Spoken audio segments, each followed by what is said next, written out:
Fox Sports. We are Blackmore. We are Ohio. Great American Ballpark, where Cincinnati has been one of the very best in all of baseball this season. And starting tonight, a second straight division title is in their sights, and at the very least, a right to host the wild card. The Reds are home for the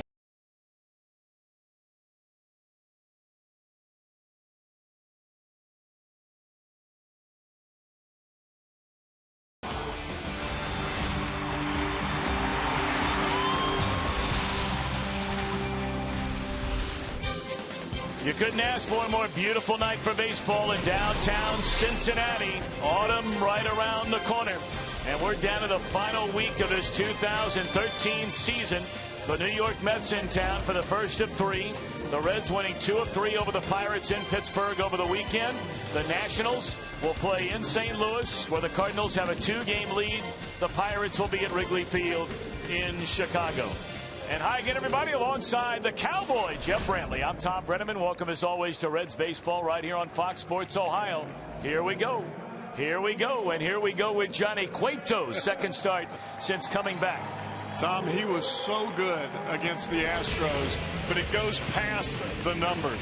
When you watch Johnny in this ball game, it's not just about the 5 innings. It's not the 82 pitches. It's not even the shutout innings. It was the velocity on the fastball, the snap on the breaking ball, and the good changeup. He had everything working. And let's face it, he's pitching for a spot on the roster, the postseason roster right now. Well, I'll tell you what, if he's on the postseason roster and the Reds can get some games here at home, this is where you want him. Cowboy, look at these numbers in hitter-friendly Great American Ballpark. I don't know that you could ask for a better home field advantage than having Johnny Cueto with those numbers on the mound. Ryan Hannigan, his catcher tonight, excited about seeing Johnny in his second start. First start, he looked great. All his pitches were working. He had good command. He looked like the Johnny of old, really. I didn't see any letdown from the time off. He looked pretty solid. Obviously we're trying to get him a little deeper into the game, but trying to be just as efficient as we were last time. Use all his pitches and just execute when he gets the opportunity. Get ahead in counts and try not to fall into patterns. But I mean, we always do that anyway, and he looks good to me. Of course, Cueto has been the ace for the Reds for a number of years now. The guy who held that mantra for a long time. Aaron Harang starts for the Mets. He pitched very well against the Reds in this ballpark when Seattle was in town. He's got a different uni on tonight, but it's the same man and the same opponent. Boy, this is fun. After all the years of futility for the Reds here, now trying to get to the playoffs for the 3rd time in the last 4 years. And they've been jumping on the opposition early. We're going to talk about that when we come back, a trend they would love to continue in Game 1 of this series tonight.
It may not be reproduced or retransmitted in any form, and the accounts and descriptions of this game may not be disseminated without the express written consent of the Cincinnati Reds.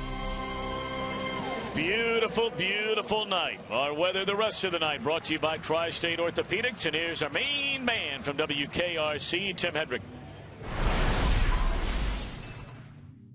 I'm getting psyched. Every night's a playoff game. I've been working out. Billy Hamilton. I'm going to run around the building, run around the whole building. Woo! Billy's making me fast. Looks like a nice night for the ball game. 67 to start, down to 60 for the final out. Get them on, get them over, get them in. Enjoy the game on Fox Sports Ohio. Tim's been moving like Billy Hamilton for a long time. How about Jay Bruce? He's on quite a roll. Well, you talk about moving. He is moving them in. He was on fire in Houston. Carried that right on into Pittsburgh. The big bases loaded double right out of the gate. Got the Reds on top, and they never looked back. And that's something the Reds have been doing quite a bit of here lately. And that's scoring in the opening inning. They had the 5 yesterday, giving them this 102 on the year. And that is second only to the Los Angeles Angels of Anaheim for most first inning runs among all teams in Major League Baseball. And they've done it in 5 straight games scoring. First time since April of 2008. Question is, can they keep that going here tonight against Aaron Harang? The final 6 of 2013. The Mets followed by the Pirates. Game 1 coming up next.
Truck's the best-selling truck in America, 36 straight years by Cincinnati USA Regional Tourism Network.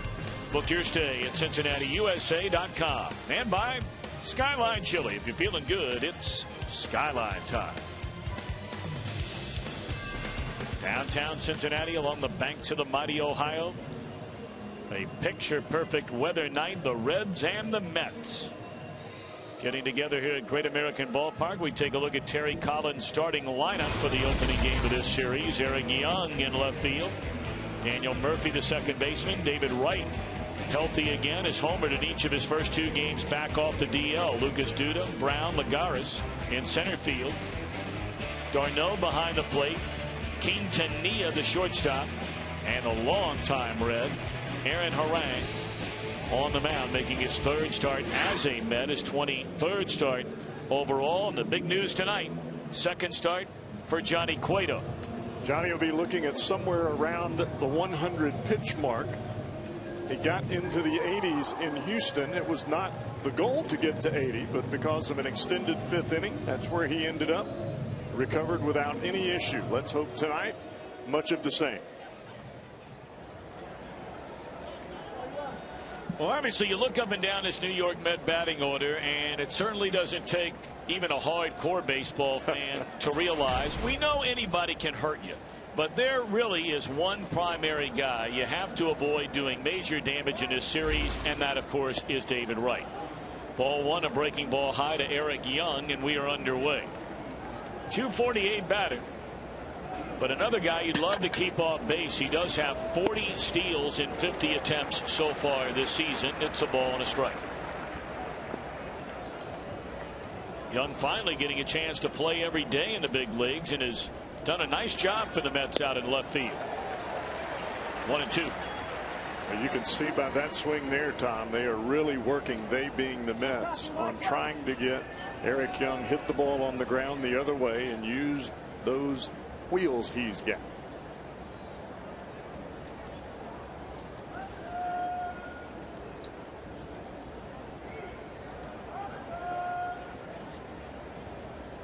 Mets picked up Eric Young from Colorado in the middle of June for a young right-handed pitcher. That went up and away.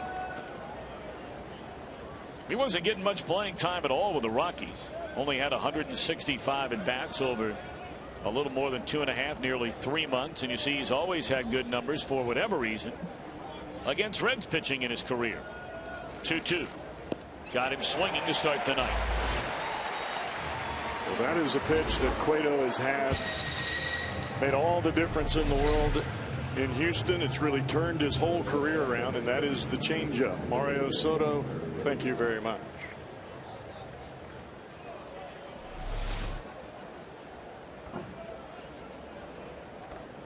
Now Daniel Murphy, the second baseman, having the best season of his career. 284 batter, 12 home runs, 73 runs batted in from Murphy. A guy they tried and tried and tried to find a spot defensively for. He's always been able to swing the bat, but trying to find a position for him was quite a task for a number of years, and he's landed at second. And while certainly will never challenge Brandon Phillips for a Gold Glove, they like that bat in the lineup. Speaking of Phillips, he'll handle that bouncer. 2 gone. Let's take a look at the Reds on defense tonight. Back with their regular lineup, if you will. Ludwig, Chu, and Bruce. Chu back in a lineup after missing Saturday and Sunday after injuring his thumb, diving into first base on Friday night. Frazier and Votto, Cozart and Phillips on the corners and up the middle, and hanging aside. Tom, you talked about David Wright, and he shows up in the first inning of every ball game. 2 home runs in 2 games played right off the disabled list. How do you come out swinging like that? And there's a strike. He hit a home run in 3 consecutive games earlier this year, May 1st through the 5th. Once in his career, going back to 2007, he hit a home run in 4 straight games.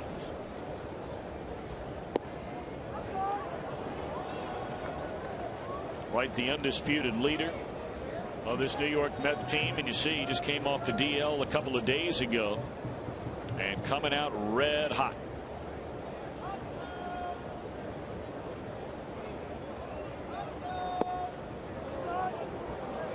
You see already the indications that you made, Tom. Changeup, breaking ball after getting ahead with a strike from Cueto. He's not going to give in to David Wright and just give him a cookie that he can drive out of the ballpark if he can help it.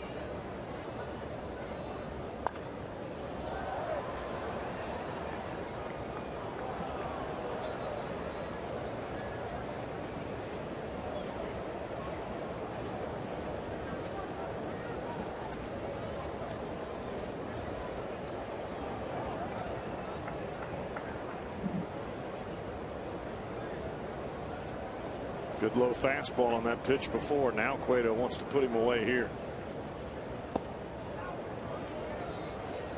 Full count. 1-2 thing that we saw in Houston from Johnny that really surprised a lot of folks. I know it surprised me, was his command early in that ball game. He was on the corners with everything. Payoff pitch coming to David Wright, and it's off the outside edge, and that's a 2-out walk.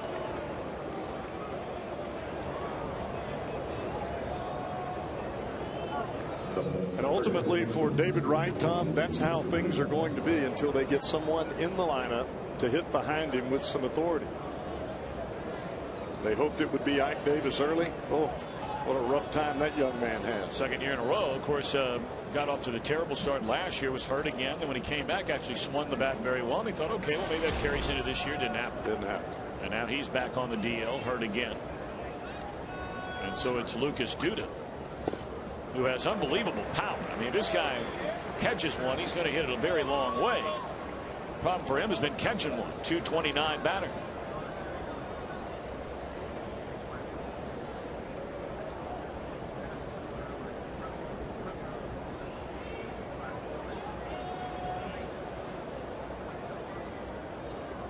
Oh, and 1 to Duda. And there's strike 2. You see where Cueto is right now. Down right at the kneecaps with every pitch. First pitch changeup. Here's a good fastball. Tough to decipher any kind of speed when the ball is that low in the strike zone. The first time Johnny Cueto went on the disabled list this year, you may remember he had to leave a game on the 13th of April in Pittsburgh. A little more than a month later, his first start back was against these New York Mets. 90 pitches, 5 innings, 3 hits, 3 runs, struck out 8, but he walked 4. He obviously didn't have the command that first time back.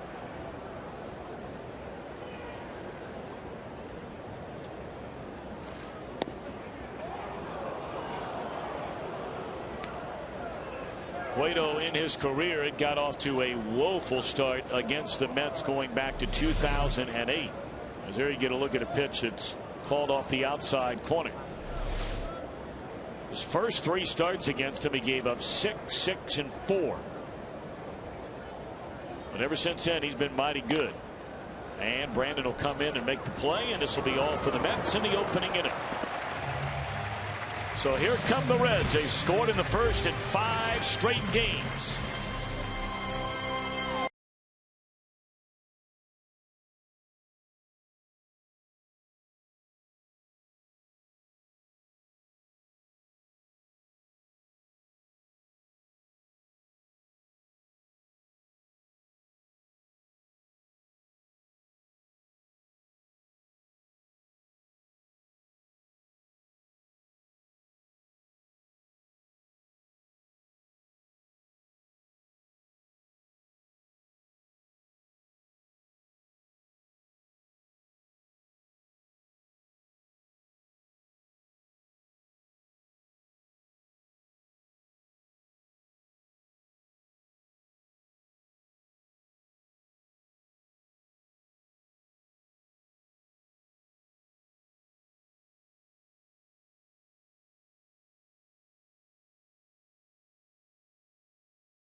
Lineup tonight. Nice to see Shu back in the lineup in center field. Brandon Phillips will bat second. Joey Votto is at first. Ludwig, Bruce, and Frazier in the middle. Cozart, Hannigan, and Cueto the latter third. Of course, Chu trying to dive in on Friday night in that game-tying 9th inning. Injured his thumb. A thumb, by the way, he had surgery on, you may remember, a number of years ago. But thankfully, it kept getting better and better every day. And Chu's ready to roll tonight. You see the dive into first base, and Chu will tell you, I didn't want to dive into first base. I tell other players don't do that. It's dangerous, but my body did it anyway. Instincts. And you could see him checking out the thumb. I think it scared him as much as anything, Tom. Of course, Billy Hamilton did okay filling in for Mr. Chu yesterday. He's done okay filling in every way, fashion, and form. Man, I love those T-shirts we saw during Reds Live that they're selling now in the Reds team shop and all over the ballpark. I'm sure they're going to be worn by everybody in the city. I can tell you right now, I'm going to get one for my kids. Run, Billy, run. Love it. It's going to have a lightning bolt across that pretty soon. 1-2 to Chu. And you wonder, with the thumb injury, is that going to bother the top hand and affect the swing path of Shin-Soo Choo? That's the big issue I think the Reds will be looking at, especially early in this ball game. Left hand is the top hand. That ball in the air and tailing to Young for the first out here in the bottom of the first inning. Aaron Harang back on familiar turf. For so many years, it was pretty much all the Reds had was Aaron Harang, and he delivered some mighty fine years wearing the Reds uniform. He really did, Tom. Both he and Bronson Arroyo for a while were about as good of a 1-2 punch as you could ask for. Arroyo has won more games in this ballpark than any pitcher. Aaron Harang has won the second most games. Johnny Cueto the third most. That's all-time wins at Great American Ballpark. Out on a play by Brandon Phillips for strike one. And I think for the Reds batters, especially after playing behind Aaron for so many years, you understand he's going to stay down and away from every batter. Very rarely comes in. He's going to change speeds, but more times than not, it's the fastball down and away, and you've got to be prepared to hit it.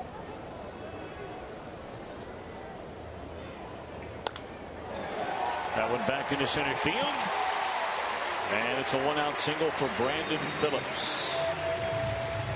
Take a look at the Mets on defense. So many players they brought up from the minor leagues. Lagares in center field. They say he can really go get the baseball, Cowboy. Tremendous speed and outstanding arm. What they're looking for from Lagares, as well as Duda, Brown, Young. I mean, you can mention them all. They want to see what this club can put together offensively. These young players, they've been fine on the defensive side. They need offense, and they need it big time. You know, we talk all the time and use the adage, it's not always who you play, but when you play them. And, you know, obviously this is not going to be a postseason trip for the Mets. They're not going to finish over 500 this year. But having said all that, right now they are playing very, very well. They swept the Phillies over the weekend. They've won 7 of their last 10 games. Playing a heck of a lot better than what we saw them in New York earlier when the Reds swept that series. A little bit different brand of baseball right now for the Mets. They're playing a lot more small ball, trying to get runners on, move them along, and then the big bang from David Wright. Of course, Joey Votto had the game-winning home run down the left field line in Pittsburgh on Friday night. That ball got over the wall by a hair. It was a bullet. First, when he hit it, I thought it was going to slice foul, and it just stayed fair and crept right over the wall. Well, the emotion we saw from this Reds team, especially in that 9th inning, is something we have so infrequently seen from this club, even in the best of times over the last 4 years. A pair of National League Central Division titles spanning the last 3 seasons, and now knocking on the door of a 3rd trip to the playoffs in the last 4 years. And another, just fouled. Changeup from Aaron Harang, and he had Joey well out in front of that one. Now, I mentioned the Pirates will be at Wrigley Field tonight. That'll get started in a little less than an hour, and the same holds true for the Cardinals. They're at home. But they're taking on a Washington Nationals team, which, of course, could officially be eliminated from the postseason tonight. The Reds and the Pirates both have a magic number of 2 over the Nationals, meaning a Reds win, a Nationals loss, likewise for the Pirates, and Washington would be eliminated. But Davey Johnson, the manager, of course, former Reds manager, has already gone on record as saying, hey, look, this Cardinal team was a team that eliminated us in heartbreak fashion, much like the Reds in the National League Division Series a year ago.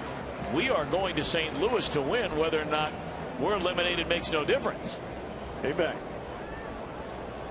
And that's what you have to do at this point in the season. That's what the Mets will try to do to the Reds. They will try to spoil it as much as they can. 3-2, Brandon running, and it's inside, ball 4, and the Reds have a single and a walk in front of Brian Ludwig.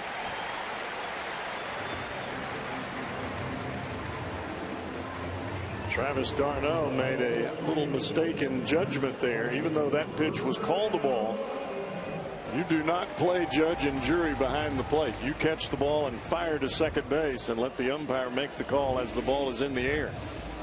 If that had been strike 3 on the call, Phillips would have coasted into second.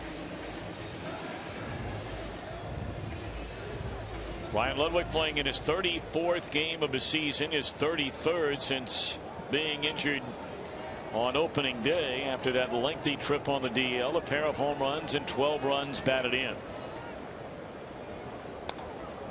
Had a pitch to hit right there and fouled it back. He has had tremendous success, has Ludwig, against Aaron Harang. 36 at bats, 14 hits, 3 home runs. He had a good series in Pittsburgh. First 2 ball, he didn't play the final game, but the first 2 ball games he hit the ball very well. But again, much like Chu's fill-in, his fill-in did all right yesterday too. Yes, they did. Chris Heisey with 3 hits. Part of that 5-run rally in the first.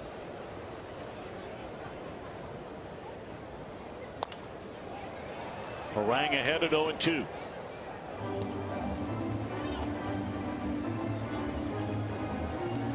Harang straight over the top with that fastball, and when he stays down around the kneecaps, he can be very difficult to hit. Tough to center the baseball.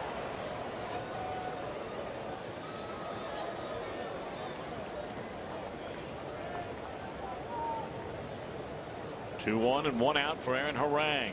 Nothing into the count.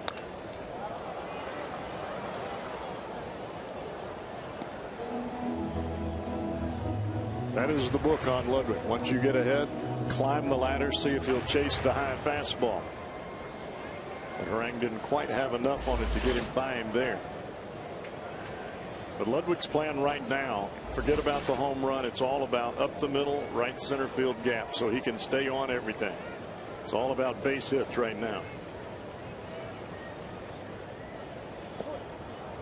Try to get him to chase that pitch down and away that time. That's another area where they'll try to get Ludwig to take a hack at something well out of the strike zone. And no deal there. 1 ball, 2 strikes. There are so few pitchers now, Tom, that command the inside part of the plate or even use the inside part of the plate anymore. So for Ludwig to say, I'm going to shoot the ball the other way, look from the middle to the outside part, it's a pretty good game plan. High fly ball into right field. Should be the second out of the inning. Brown waits, and it is, and the runner stay put. It's going to be up to Jay Bruce if the Reds are going to score a run in the first inning for what would be a 6th consecutive game.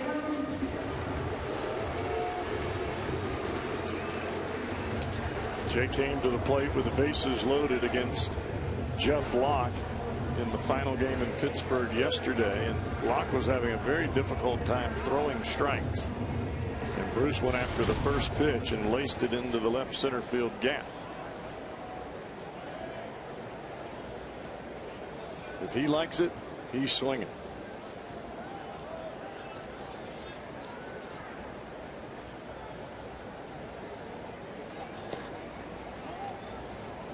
Bruce leads the National League in extra base hits, among the league leaders in just about every other major category.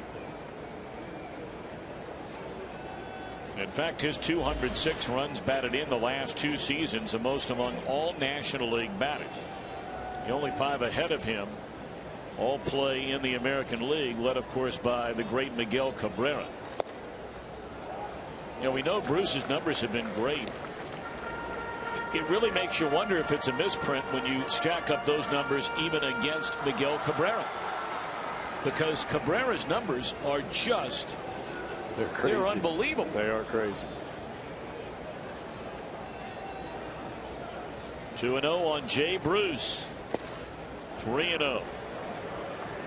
Harang is definitely not wanting to give Jay something that he can handle here. All 3 of those pitches have been off the plate away.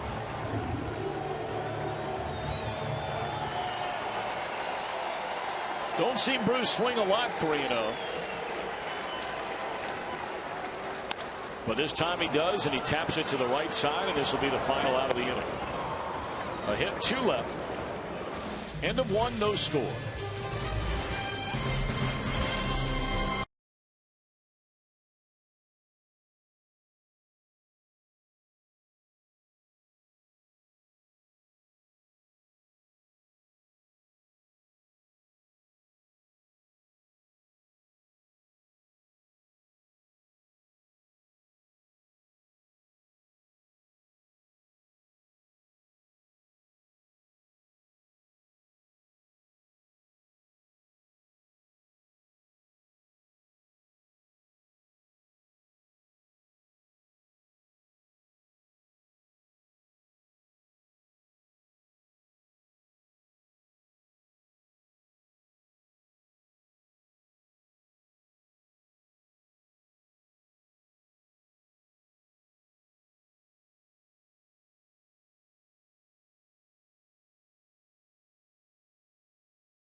Yesterday, the Reds set a franchise record 1,249th strikeout of a season, which broke the all-time record that lasted all of 1 year.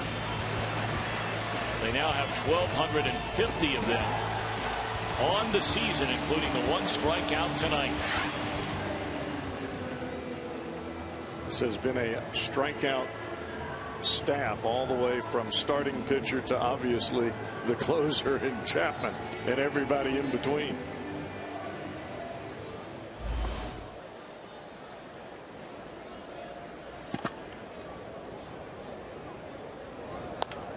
First pitch swinging is Andrew Brown. Chases a breaking ball away from him and rolls it right at Brandon. 1 pitch, 1 out. I mean, take a look at this. The Reds are the only team in Major League Baseball to have 6 pitchers with 100 or more strikeouts. And of course, they would have 7. Well, I guess really you look at Cingrani doesn't get to 120 were it not for the injury to Cueto. Right. So it would have been 6. And the reason you have the 6 is because of your closer, Chapman. Most closers, Tom, you're not going to have 20, 30 more strikeouts than you have innings pitched. Now maybe 10 more. You just don't have enough opportunities. Chapman has struck out those 107 batters in 61 2/3 innings. I mean, that's silly strikeout numbers.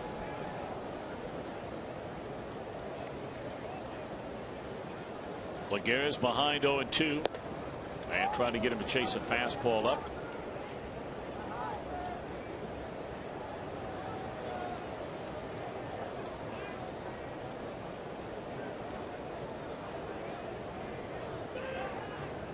Johnny rocks, twists and turns, and off to the outside corner. There was talk he was going to, of course, eliminate that, thinking it may have something to do with the lat issues he has had going back to the Game 1 start in the division series last year. 3 times on the disabled list this year. But even watching the game against the Pittsburgh, kind of gets back into old habits, and it is what it is. In the air to Jay Bruce. This will be out number 2. Well, I think Brian Price will tell you. I think Paul Lessard, head trainer. You look at the motion of Johnny Cueto and the turning and the twisting. That doesn't affect this area, which is where the injury was. If you had an injury that was caused by the turning and the opening too soon, which would be the problem with that kind of turn, Tom, it would be in the front of the shoulder, not in the back. I think it's just one of those type of issues that came up. He's got a funky motion. Everybody's looking for a reason. Down the right field line, and Bruce will run out of room.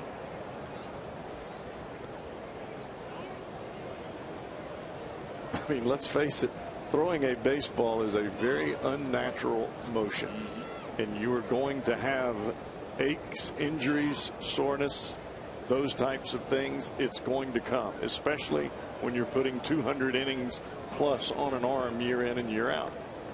We got to look at Brian Price here. Now, granted, he has a lot of talent to work with here. I mean, there's very little debate about that. As far as just talent is concerned in a starting rotation, you would be hard pressed to find any staff in Major League Baseball more talented than this group of Reds pitchers. But when you then bring in the entire situation, Cueto being hurt, all the changes in the bullpen, Marshall's injury, Broxton, among many, many others. As that one is lined into left field, that'll be a 2-out hit for Darno. But I mean, what an extraordinary job Brian Price has done since he became the pitching coach here in Cincinnati. I think we've all been so spoiled, Cowboy, over these last 3-4 years, where the Reds have been first or second. I mean, over a 4-year time frame as far as total team ERA in all of Major League Baseball, and we forget how bad. And that's not indicting the other pitching coaches, because the talent wasn't there on those teams. Right. But what this guy has done, Mac Jenkins has certainly helped in that cause. I think that Brian excels in the mental development of any pitcher that he comes across. And when you add tremendous physical talent to mental process that he gives his pitchers, you can't, I mean, you expect excellence, and that's what he's getting. That's the most difficult part of pitching, is to change your mental outlook when you take the mound, or to improve it, adjust from one to the other. It's easy to do it physically, but to totally change your whole outlook on something that you've done your entire life. But yet it's not, Brian's not just telling them to do X, Y, and Z. He's explaining to them why they need to do it, how to go about doing it, and then giving them a process to get from A to B. 1-1 on Omar Quintanilla, and now ball and 2 strikes. I think Brian Price would be good in any environment, even if it was unrelated to pitching, because of the way that he goes about teaching his guys what they need to do. He could stand in a boardroom and speak to different salesmen or different workers on just about anything, and use his process to be successful. You look over the last 2 years, and I mean, it is what, 5/100ths of a point. The Reds have the 3rd lowest earned run average among all teams in Major League Baseball. 3.31, the Braves and the Dodgers. Reds at 3.36. And we're talking about a very hitter friendly ballpark that some would say one of the top hitter friendly ballparks in the game. That's where you play your 81 home games.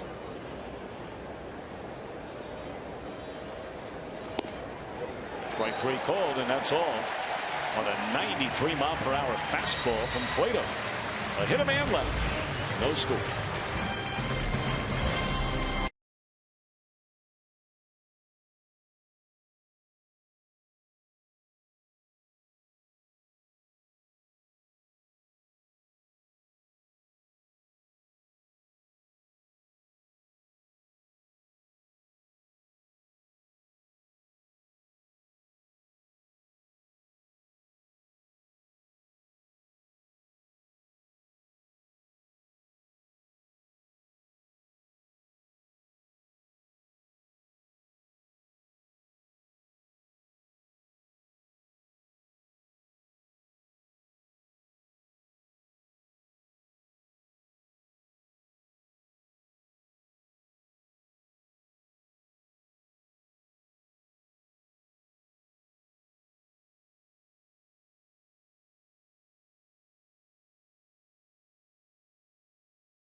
The final 5 home games, a Kroger meal deal. Check out concession stands around the ballpark. It includes a hot dog, 16-ounce Coke, chips, and during this homestand, Planters Nutrition Nut Mix. Make sure to get your Kroger meal deal during your next trip to Great American Ballpark.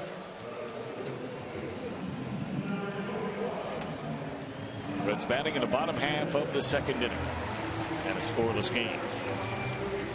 Todd Frazier, Zach Cozart, Ryan Hannigan against Aaron Harang.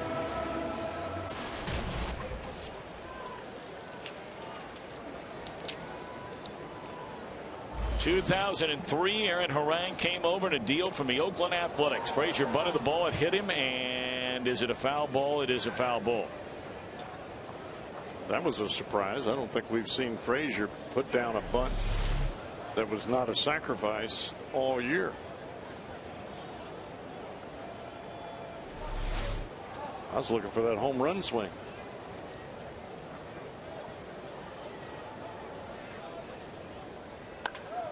That ball is driven hard to the right center field gap. And it bounces against the wall, and rather than bunting his way on, it is a double the other way for Frazier. 7 of 8 games now for Frazier that he's hit in.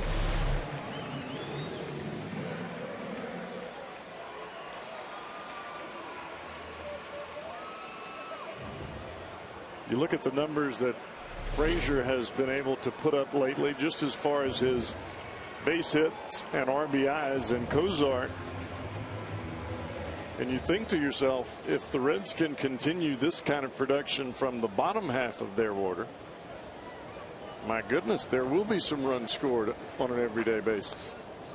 Of course, the guy that's gotten plenty of big hits here over the last month and a half has been Zach Cozart.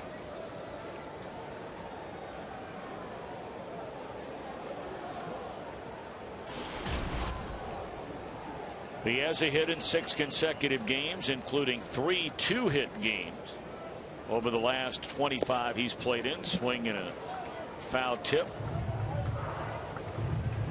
And he's as solid of a defensive shortstop as you can get in the big leagues. He covers all the territory, turns the double play, strong arm. And I think he's just now finding himself from an offensive standpoint. I think you're right. I mean, you know, this guy has a legitimate chance with a good final week here to knock in, well, maybe 70 runs on the year, 30 doubles, only 2 away from reaching that number. And you're talking about a guy who for most of the first half of the season was batting in the 230s. Right. If not lower. Pop up here. Shallow center field. 1 out. Well, you look at shortstop numbers, especially with the way this club is built.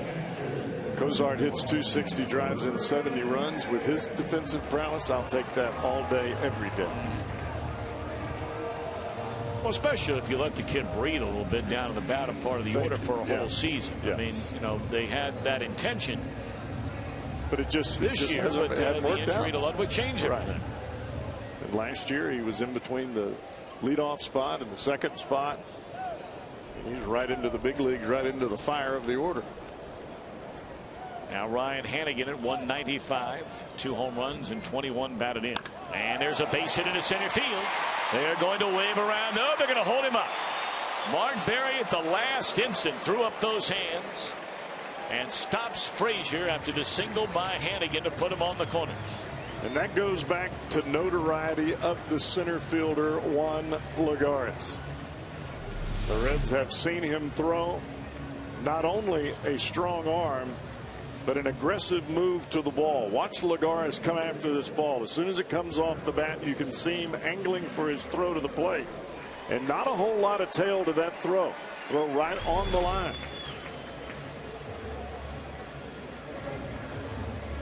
Young man has 12 outfield assists, which is tied for the 3rd most in all the National League. So indeed, his reputation well known in a short amount of time.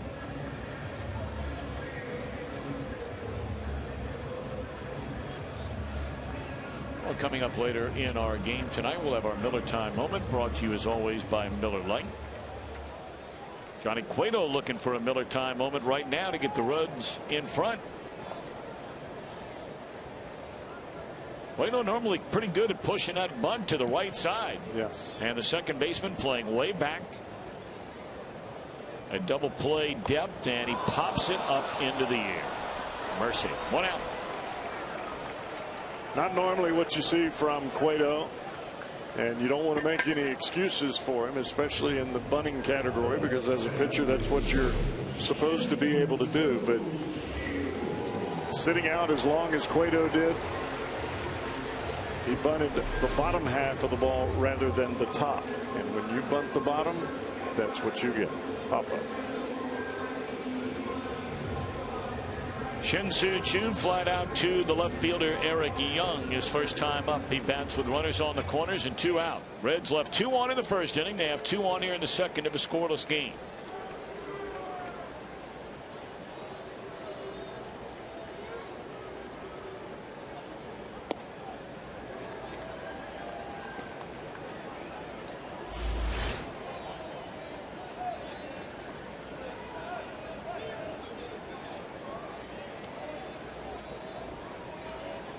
They really play Choo to pull on the infield, much more so than most teams.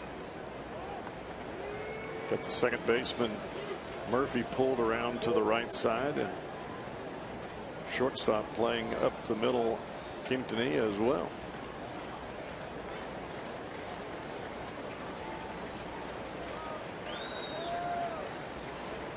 Runners on the corners, 2 out, 1-1 on Shin-Soo Choo, and Harang to the plate.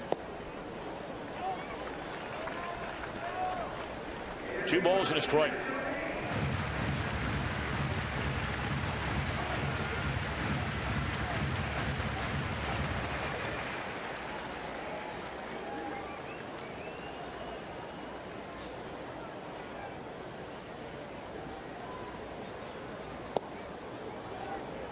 Just off that outside corner. 3-1 on Shin-Soo Choo.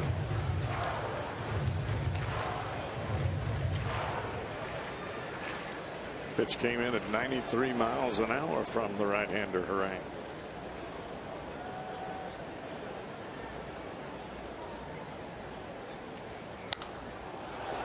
Three-1 pitch, tardy, and pops it up out of play off to the third base side. Even prior to the thumb injury, now, Choo has not been getting many base hits. In fact, he's batting right around .150 for his last week. But he has walked 11 times during that same amount of time. So he's getting on base at a .452 clip. So that's certainly something that he has continued to do the whole year, even when he's gone through his offensive slumps, is find a way to get on and thus score runs. 3-2 pitch. And a base hit into center field will plate Frazier. Running on the pitch was Hannigan. He'll go first to third, and Chu delivers 1-0 Reds. I guess his thumb's all right, because that ball was inside. You've got to get the top hand down and through the ball there. Even though you're pulling with the right arm to get the bat through, the bat head has got to come with the top hand. He delivered a bullet there. Don, I think that's a great point that you made about Chu. Every player is going to go through slumps. They're going to go through ups and downs in the season. But when you're able to find a way to get on base, when it's not via the base hit, as Chu has done, you're still doing your job as a leadoff hitter. And the bottom line is get aboard, set the table for these guys. Brandon Phillips singled into center his first time up. Strike one.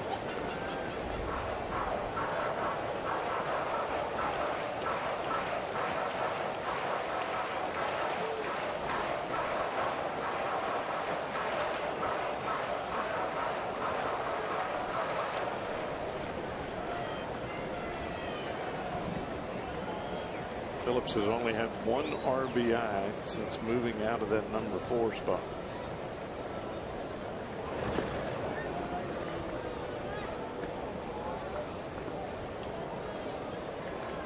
Of course, this entire year he was the team leader in the RBI category, but after you knock in 14 runs in a week, Jay Bruce now owns that title.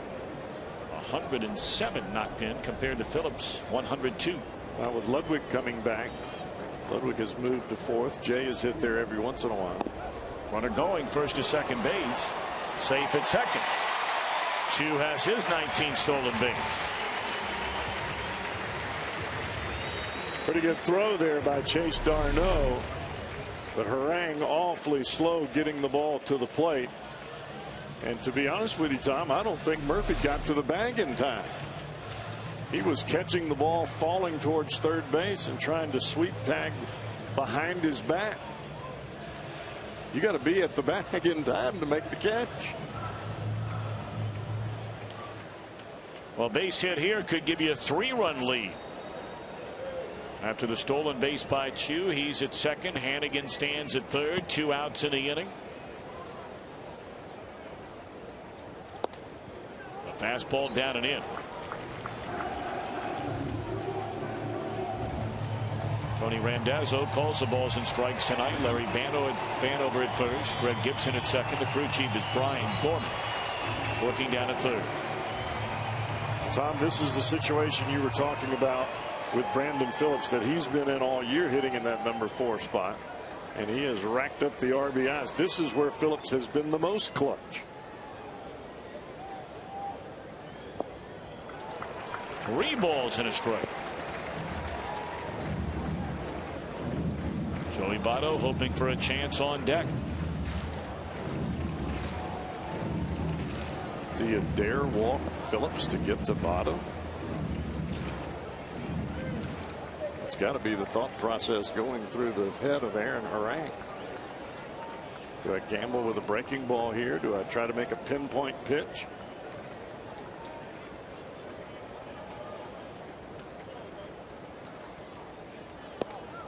Well, he did indeed. He walked with a fastball nowhere near the strike zone, and they are loaded for Joey Votto.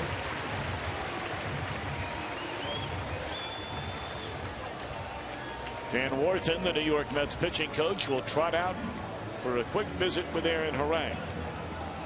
Second walk given up by the big right-hander.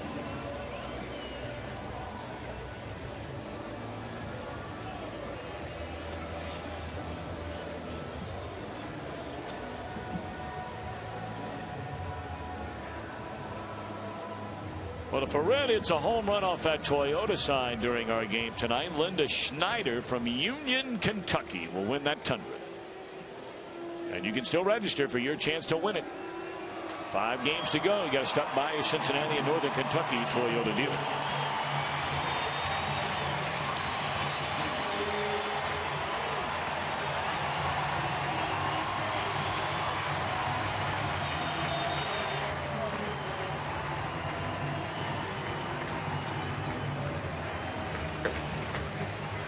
So now Joey Votto. Bases loaded, 2 are out. And he takes ball 1. Votto has not really had this situation a whole lot this year. You get bases loaded and you're the number 3 hole hitter. This is gravy time. You want to drive them all in. He only has 9 at bats the entire year with the bases loaded, and he only has 1 hit. 2-0. Only 1 of those bases loaded chances, which is somewhat surprising when you consider the very low RBI total. 1 for 9, 6 RBIs for Votto with the bases loaded. 8 of the 9 have come with less than 2 out. Only 1 time, this being the second, does he bat in a game with the bases loaded and 2 away. And it is 3-0. This is normally not what you get from Aaron Harang. He is normally around the strike zone with every batter, righty or lefty. Votto be taking. And there is a 4-pitch walk with the bases loaded, and the Reds have a 2-0 lead.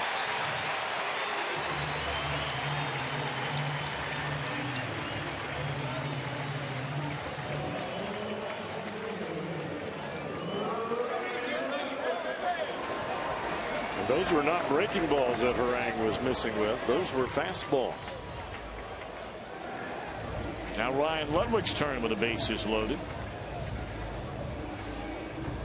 Ryan 0 for 5 with the bases loaded this season. Of course, nearly spending the entire season on the disabled list prevented him from racking up any more than that.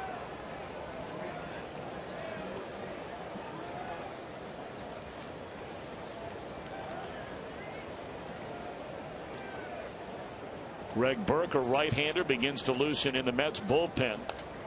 Oh, that's a second straight at bat, but Ludwig on the first pitch has had one to hammer and fouled it straight back. You could see the eyes of Ryan Ludwig as he fouled it back. He knew he'd missed one. That was supposed to be away, and it runs all the way back middle in. And he just pulled off of it a tad.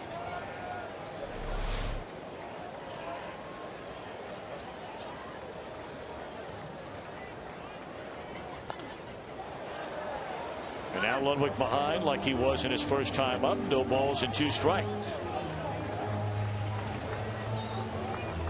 Those are the numbers we were talking about earlier for Ludwig against this right-hander. Very, very good.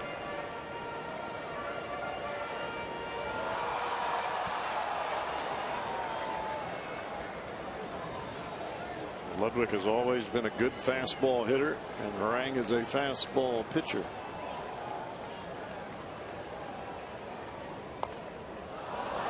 That is a fair ball, and making the tag on Chu is Garneau, and that's all for the Reds. They scored twice. 3 hits, 3 left.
Injuries.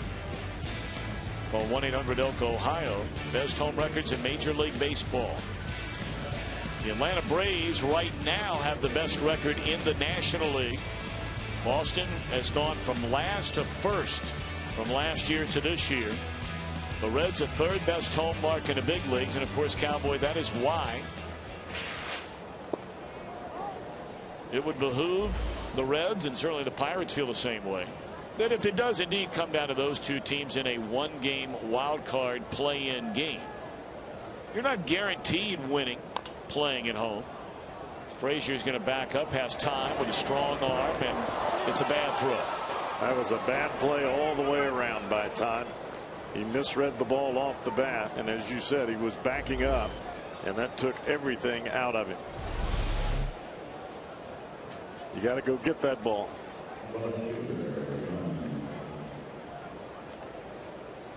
So that'll be an error. He knew it as soon as he threw it. You could see it on his face. That'll allow Aaron Harang to go to second base. That ball actually bounced into the camera well down there, hit the back wall, and came out. Thus, Harang awarded second base. I think what you were talking about, Tom, is the Reds playing such good baseball at home, and obviously it would behoove them to play at home, whether it's a play-in game, wild card, whatever it may be. Your chances of winning here, this club plays better at home, period. They're exactly 500 on the road, which, strangely enough, is still tied with these Mets for the fourth best road record in the National League, and especially the way the Reds started on the road this year. You may remember it was, well, they lost 8 of their first 9. It was a rough start on the road. I mean, you look at the Pirates away from home. They've been even better than the Reds. Pirates are 3 games over 500, and they are 19 over as their home schedule is over. That's part of the reason that the Pirates and the Cardinals have played ahead of the Reds the majority of the season, because their road records have been so good. Reds were playing catch up from that first road trip on.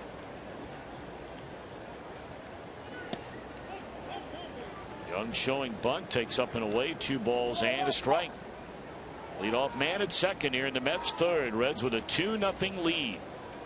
And believe it or not, Tom, this is not a bad situation for Johnny Cueto. It's actually a good situation. I think everyone would like to see, okay, what can Cueto do if he has to dial it up an extra notch? Can his arm take it? Bunted perfectly, and you better hurry up. And once Cueto couldn't get there, that's a bunt hit for Young, and they're on the corners now with nobody out. I think Cueto got his footwork a little bit wrong coming off the mound. You see him break towards third, and as soon as he made that stagger step even slightly towards the third baseline, there was no chance of getting back to the baseball.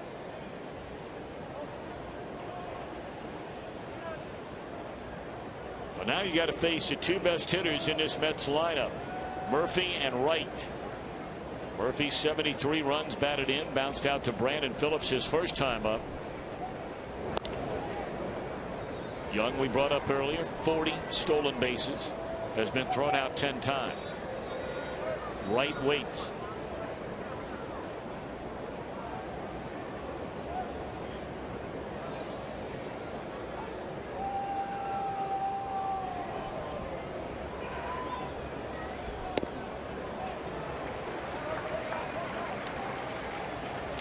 I think right now everyone wants to see how Johnny responds to having adversity on the field. He didn't have any in Houston. And it's not a cakewalk at any point in time pitching in the playoffs, and if he's on that roster, you want to see what he's got.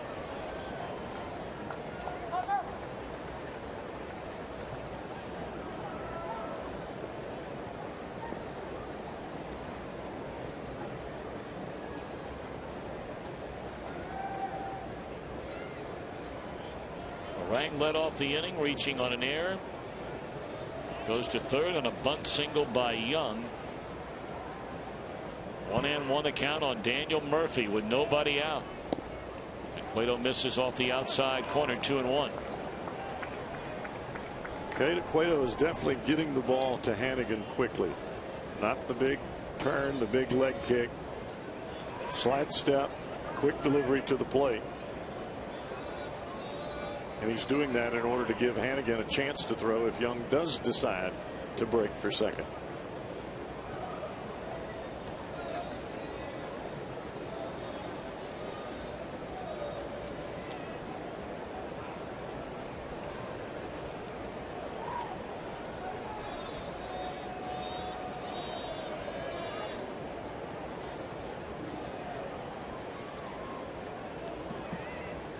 Two and one to Murphy.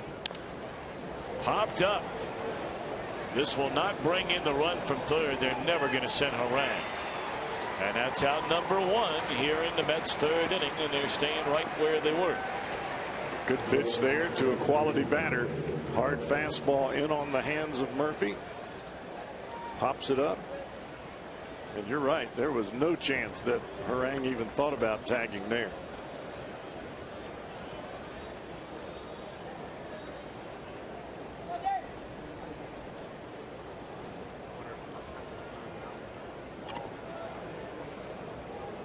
This is exactly what you did not want to have happen in your ultimate game plan, is to have to face David Wright with runners in scoring position.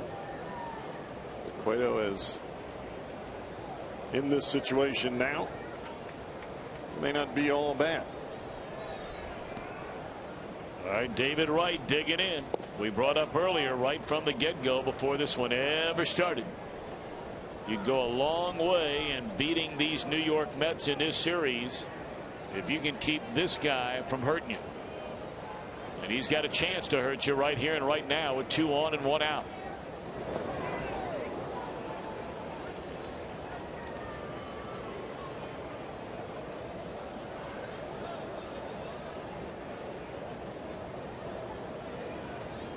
Cueto really slowing things down, trying to keep his wits about him. Don't want to make a mistake to this cat. Runner goes, and it's 1-1 and fouled out of play. Look out down there. And we're just above the Reds dugout.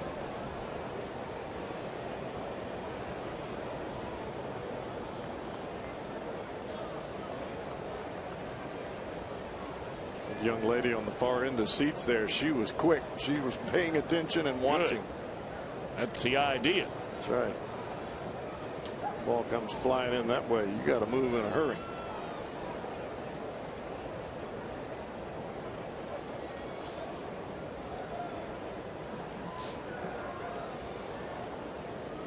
One and one, and a turn and a throw once more over to first base. Paying a lot of attention, trying to keep Young close enough where perhaps on a ground ball you could turn that double play.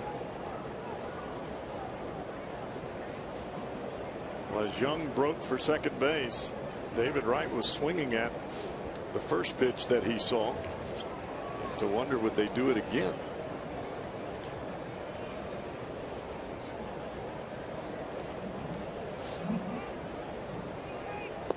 Breaking ball. Oh, where did that miss? I guess perhaps a little bit low. Pretty good spot there by Johnny Cueto.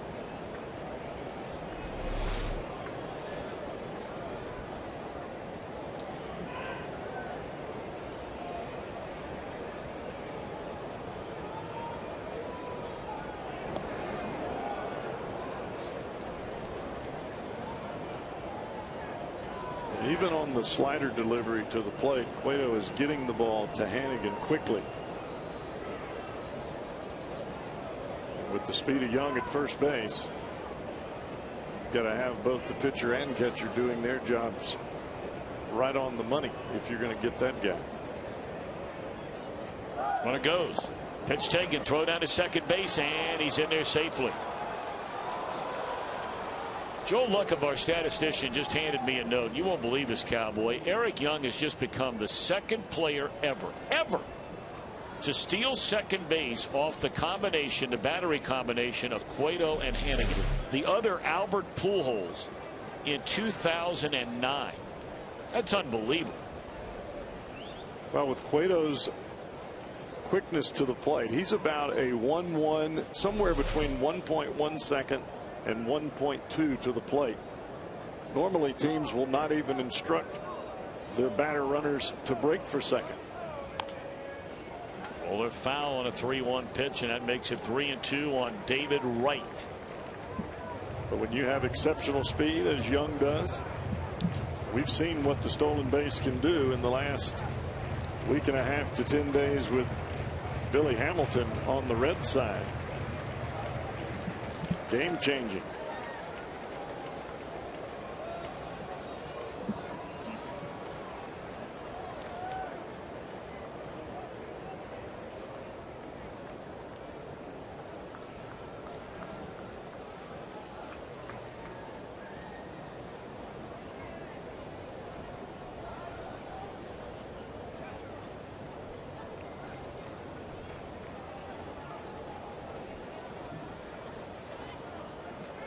Two on David Wright, and it misses, ball 4, and the Mets have him loaded. 3-2 changeup from Cueto. Ends up with the walk there. Here's our Mazda pitch by pitch sequence. First pitch fastball misses away. Hit and run, the foul ball. Here's the slider that was questionable. Looked pretty good. Comes in with the fastball as Young breaks for second. Fastball away, and then the changeup that sends David Wright down to first base. All of those pitches very close. A couple of them could have gone either way. Now they're loaded for Lucas Duda. He bounced out to Brandon Phillips, ending the first inning. Reds scored 2 in the bottom of the second, and the Mets have the bases loaded with 1 out here in the third, and that one fouled off for strike 1.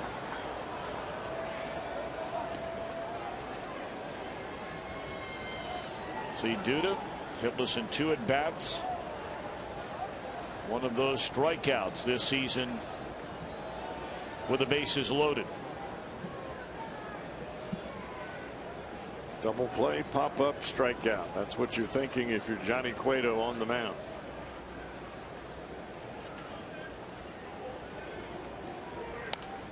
And now ahead 0-2. 2 awfully good fastballs right in on the hands of the left-handed hitting Lucas Duda. Well, we've talked about this before. Johnny Cueto in his career with the bases loaded, opponents hitting 129. 1 of 5 this year. And pitching with the bases loaded is all about getting ahead in the count. You put the defense in your category by getting ahead and putting the hitter on the defense and not you. Ahead 0-2 on Duda, and that one down low. In fact, Cueto, the last 31 times a batter has come to the plate, 31 official at bats with the bases loaded, the opposition has 1 hit. It's tough to do, but that's getting ahead in the count. You get ahead, as Cueto's done here. The hitter, the last thing he wants to do is take strike 3. Now it's called the action pitch. This is the pitch you want to try and make it happen on 2-2 rather than obviously going to a full count. Yeah, Duda was very aggressive on that pitch. Had it not been well up and out of the strike zone, he may have taken a hack. You got to make a quality pitch here if you're Johnny Cueto. Duda is really leaning out over the dish.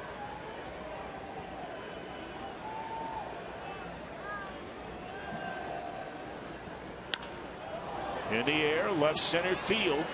Do they send Harang here? Chew the catch, and Harang will tag. And the Mets are on the board. A sac fly RBI by Duda, and it's 2-1. I'm not sure that Shin-Soo Choo realized that it was still the pitcher standing at third base.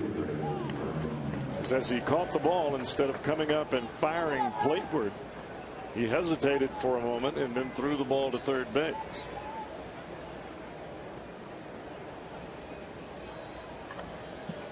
Pays to know your opponent.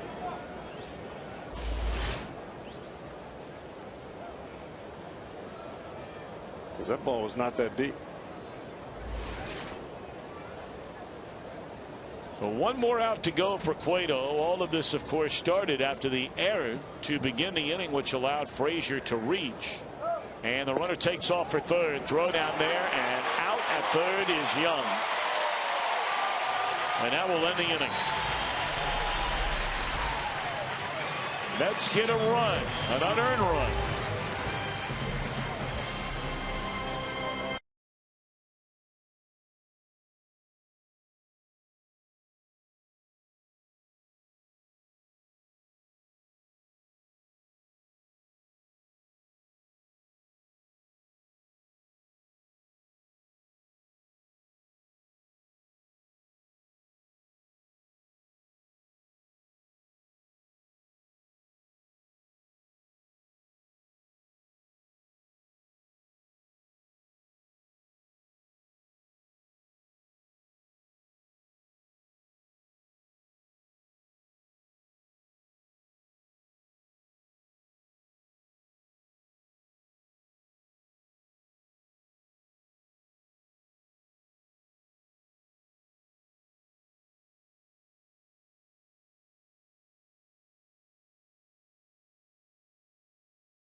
Week loss to the Bears helped them rally to beat Green Bay yesterday. What a game. Who will be the Buckeyes starting quarterback? They have a big one this weekend up in Columbus against Wisconsin. And of course, stay on top of all the playoff races in Major League Baseball. The Ohio Sports Buzz blog. It's all at foxsportsohio.com. Check it out. Of course, Kenny Guyton filling in for Heisman Trophy hopeful Braxton Miller. All he's done in 2 games is throw 10 touchdown passes. 10 of them, including an Ohio State record 6. On Saturday, there's a bouncer to the shortstop. Jay Bruce retired on 1 pitch to begin the bottom of the third, with the Reds leading 2-1.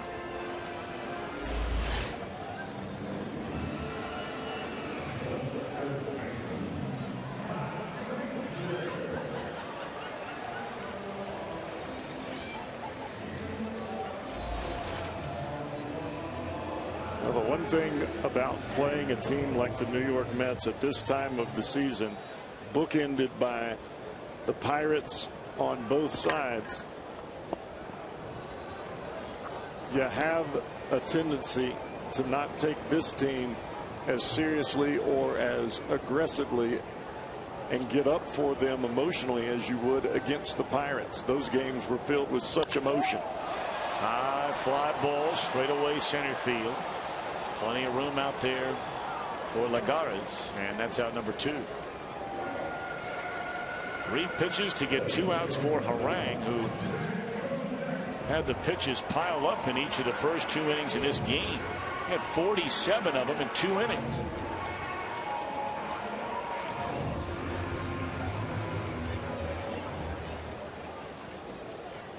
Well, he did a heck of a job of damage control there in the 2nd inning. Even with the 2 walks to Phillips and Votto back to back, didn't really come back to hurt him.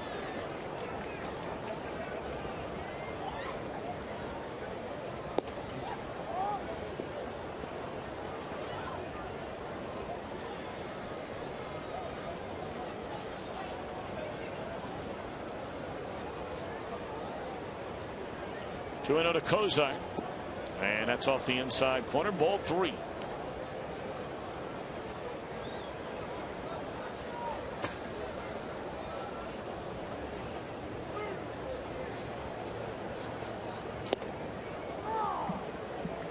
Kozar doing exactly what he's supposed to do. Try to work the count in this situation when you've got your 2 prior batters go down in 3 pitches. 3-1 pitch fouled back to the screen. Now 3-2 to Kozar. As much as you want to work Aaron Harang, you also want to give your guy a chance to get a little breather after that long inning for Cueto. And he takes a 2-out walk. Ryan Hannigan will bat. 4 walks in the game for Harang. One of them with the bases loaded. We invite you to get ready for Reds action 30 minutes before every game with Reds Alive here on Fox Sports Ohio. We'll get you ready. Presented by Ray St. Clair Roofing. Same time, same place tomorrow. Tickets are available for every game on this homestand, including the weekend set with the Pirates. Friday still a night game. Saturday has been changed to a 1 o'clock in the afternoon game. Fox Network will be here for that one. And then Sunday, regular 1:10 start. Comebacker that Harang knocks down, and the Reds are done in the 3rd. A man left. We move to the 4th. Reds 2, Mets 1.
By Toyota. See your Toyota dealer. Visit buyatoyota.com. Toyota, let's go places.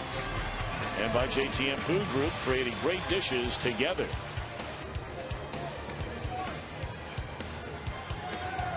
Yeah, they had a nice in-between innings here at Great American Ballpark. I didn't know it, Cowboy. You're a lot more on top of stuff like this. It would probably be a good idea if I got a little more on top of stuff like this.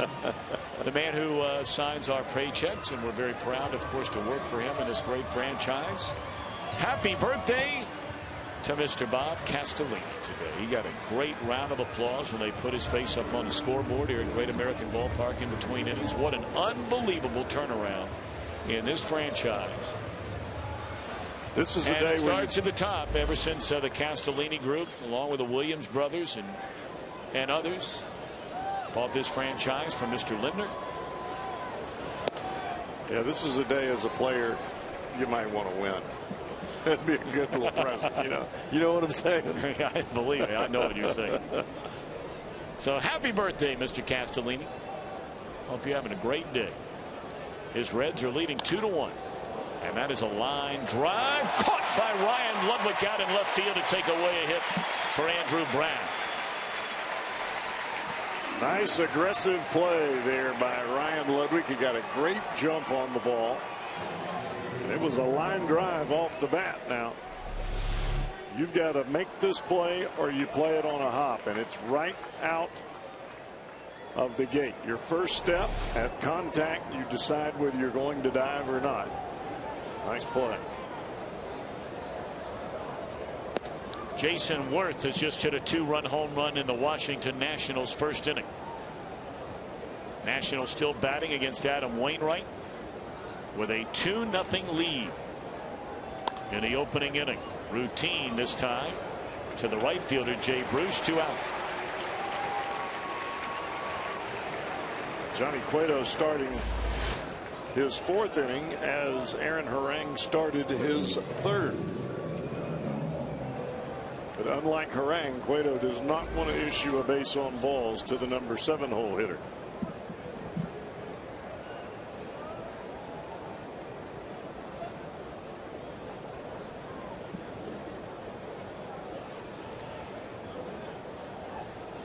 Travis d'Arnaud, a single into left field with 2 outs, his first time up.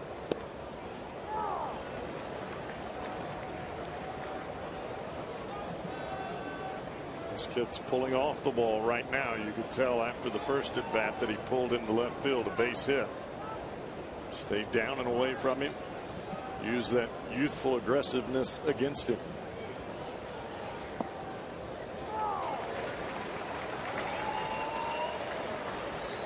Well, that is a money changeup right there. Good movement, great arm action. Looks like he just pulled the string on the ball as it got to the plate. 2 down, 0-2 on d'Arnaud.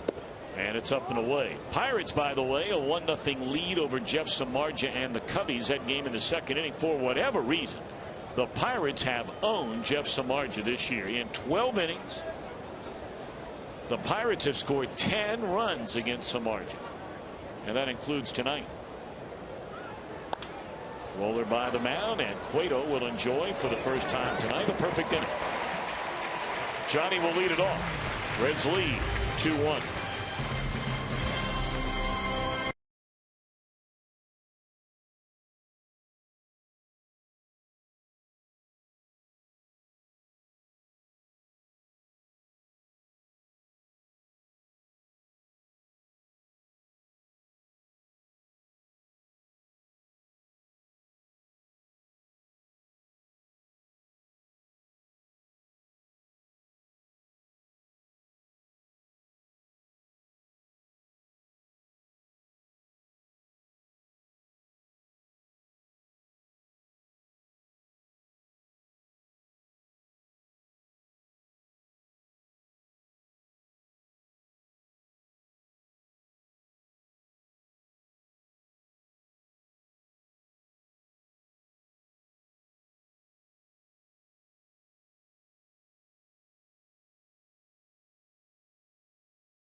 Reds and Fox Sports Ohio would like to wish Emily Long of Waverly, Ohio, a special happy birthday today. Emily turns 92 today. Happy birthday, Emily Long. Jim Day with you. We're up here in the high part of Great American Ballpark, and we are with a very special guest. To my right is William Osterman, 103 years young. He turned 103 on Saturday, and William tells me that he's been a Reds fan since he was 6. So that means basically about 96, 97 years you've been a Reds fan, have you not? Yeah, ever since I was 6 years old. And it was Crosley Field back then, of course. Crosley, sure was. All right, now which era is your favorite? Which era is your favorite? Your favorite team? You told me it's Big Red Machine, right? Yes. Johnny Bench, there he was. He could hold 7 baseballs. Yeah. Right? Absolutely. And of course, well, we all know the story about Pete Rose. It's a damn shame. I mean, it all happened that way.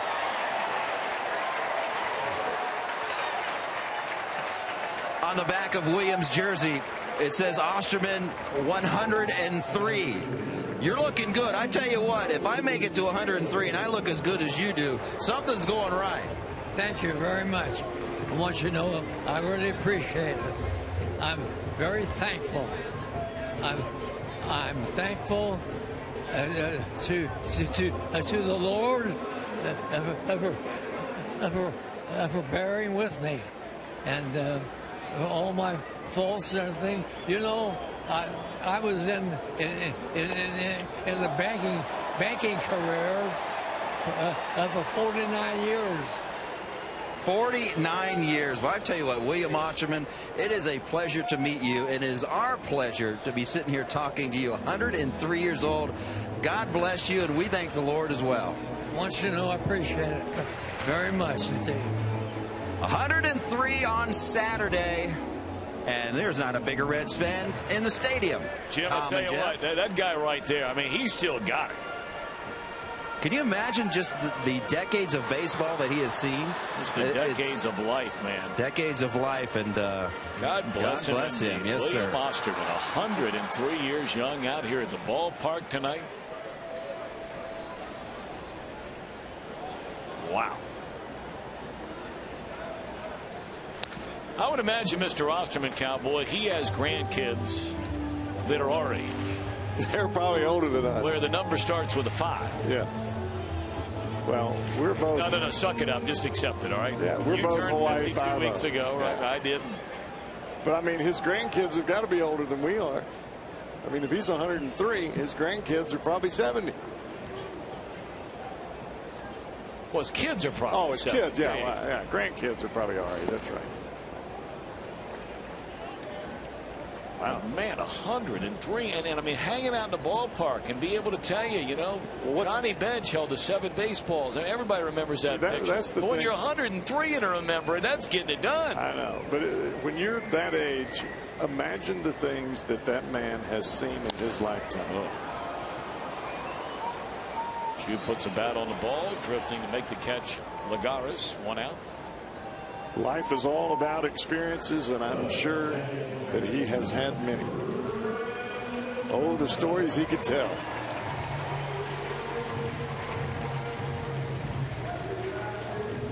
Well, I'd have been curious to hear from Mr. Osterman.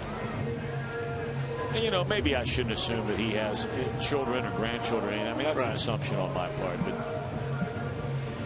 I mean, I would be curious if he does indeed have kids. Then how many grandkids? How many great-grandkids? How many great-great-grandkids? Yeah.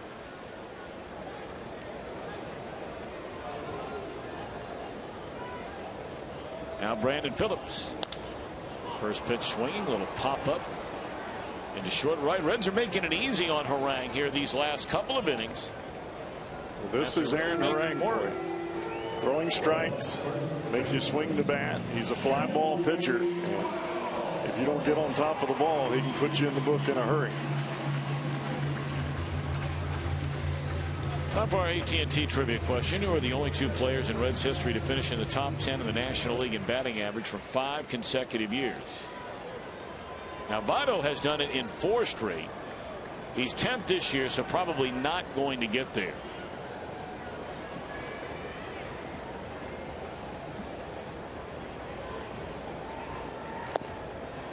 Well, I beg your pardon, he is 10th, and that is a question. So forgive me, he will make it 5 this year, but there will be, or a chance. There are 2 others that have done it already. And who are they? Top 10, 5 consecutive years? Yes. I know who I would have guessed, and I would have been wrong. Of course, that's nothing new. My wife reminds me of that regularly. 1 ball and 1 strike. Were you going to guess Votto. Pete? What? Were you going to guess Pete? Yes. That's who I would have guessed Yes. first. And that's wrong? That's wrong. Well, Well, I'm probably not going to get any then. Well, one of the names, I got to tell you, it surprises me because if there is one man, maybe more than any other player in baseball history, that exemplifies the changes in this game of baseball more than maybe any other player, it is this man and how the game has changed since he played. Because the big sluggers in this day and age, the big sluggers, they're striking out 180 times a year, and they ain't finishing in the top 10 in batting. Are you talking maybe like Kluszewski? Yes, sir. Otto swings and fouls it out of play to make it 2-2. He would be one of the two. How about that? Ted Kluszewski walked more than he struck out most seasons.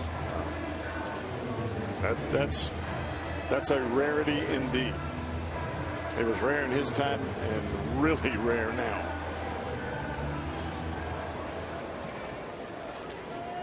Much more emphasis put on the walk rather than the strikeout this day and age.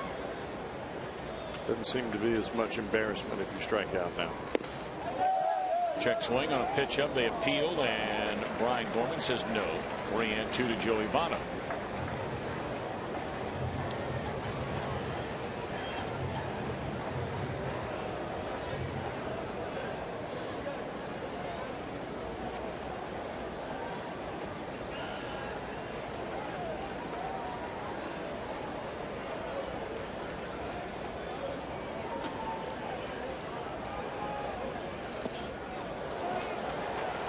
There's ball 4 to Joey. He has walked 3 times tonight.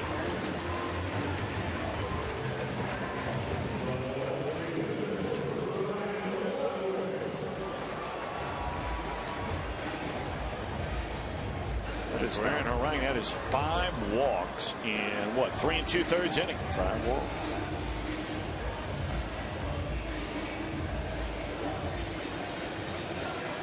So the inning continues for Ryan Ludwig. He's had a couple of chances already tonight. Came up with 2 on and 1 out in the first inning. Flied out to right. Came up with the bases loaded and 2 outs in the second inning, and then a roller right in front of the plate that the catcher picked up and tagged out the runner coming down the line from third to end the inning. Harang had 2 starts previously with the Mets before this start tonight. He only walked 4 batters total in those 11 innings. Struck out 18 batters. Here tonight he's already walked 5. He doesn't have a strikeout. Yeah.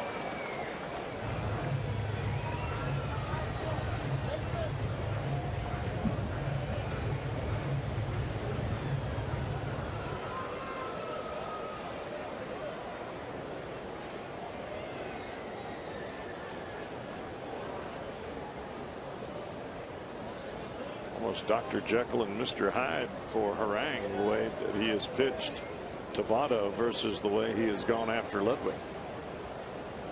0-2 to count. 2 on and 2 out.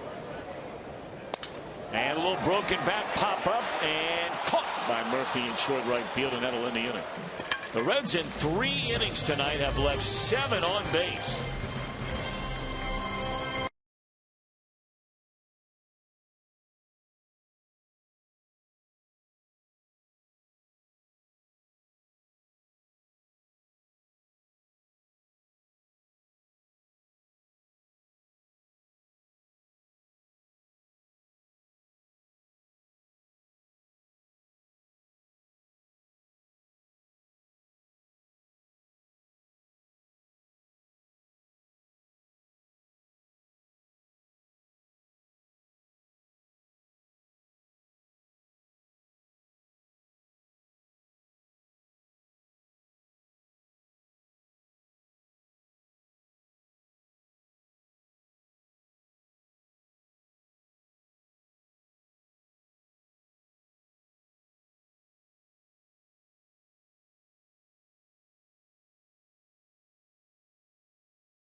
This Sunday, last one of the year, Reds and the Pirates. When one member of the family purchases a full price ticket, they'll get the option to buy 3 additional non-premium tickets at half price. You must purchase these tickets in advance of game day. Please keep that in mind. I heard somebody on the radio the other day talking that they couldn't get this deal because they didn't buy it ahead of time. So try and keep that in mind. And we also tell you Wednesdays at 6. Join us for a look back on the previous week of Reds action. We call it Reds Weekly. This week, Brandon Phillips will sit down with Jim Day and watch some of his most spectacular defensive plays. You're going to do it together. And why is Dusty so popular with his players? Reds Weekly, Wednesdays at 6. Brought to you by Safe Auto. Drive safe. Spend less. And the big round of applause you heard that they put up on the scoreboard, that at the end of an inning, the Nationals have a 2-1 lead over the Cardinals. Jason Worth clubbing a 2-run home run in the first inning. Well, the Cardinals got one of them back in the bottom of the inning. And we'll keep you up to speed on that one. Cubs left runners at second and third in the second inning and still trail the Pirates 1-0. That game now in the third in Chicago. Here we're in the fifth. Reds 2, Mets 1. Johnny Cueto's thrown 61 pitches. Not quite the command that he had his first time out. 35 strikes against 26 balls. He's walked a pair. But the only run the Mets scored was an unearned run. Aaron Harang reached on a Todd Frazier errant, leading off the Mets' third inning. The only hit they had in the inning was a bunt single by Eric Young.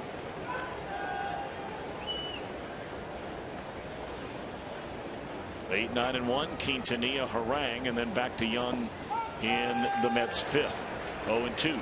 Well, you play all year long for this final week of the season for your team to be in it.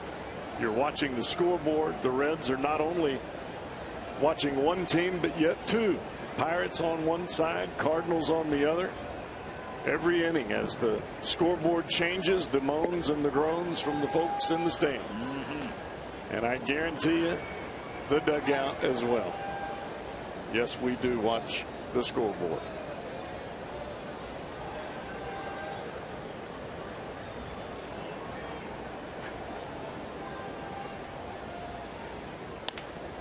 Pull to the right side. Brandon will take care of that. Quintanilla out to start the inning. Cueto's looked very sharp here today. Had that third inning that led off with an error. It's the only time a run has scored. Other than that, he's been right on the money. Jim Day was kind enough to ask the question after we left as Aaron Harang makes his way to the plate. We were wondering about Mr. William Osterman, who turns 103. Jim Day, if you missed it, interviewed Mr. Osterman a little while ago, and after they wrapped it up, we were speculating about children, grandchildren, so on and so forth. 4 kids, 7 grandkids, 5 great grandchildren, with 1 more on the way. That's the way you do it. He's a very fortunate, blessed man. Thank you, Jim Day.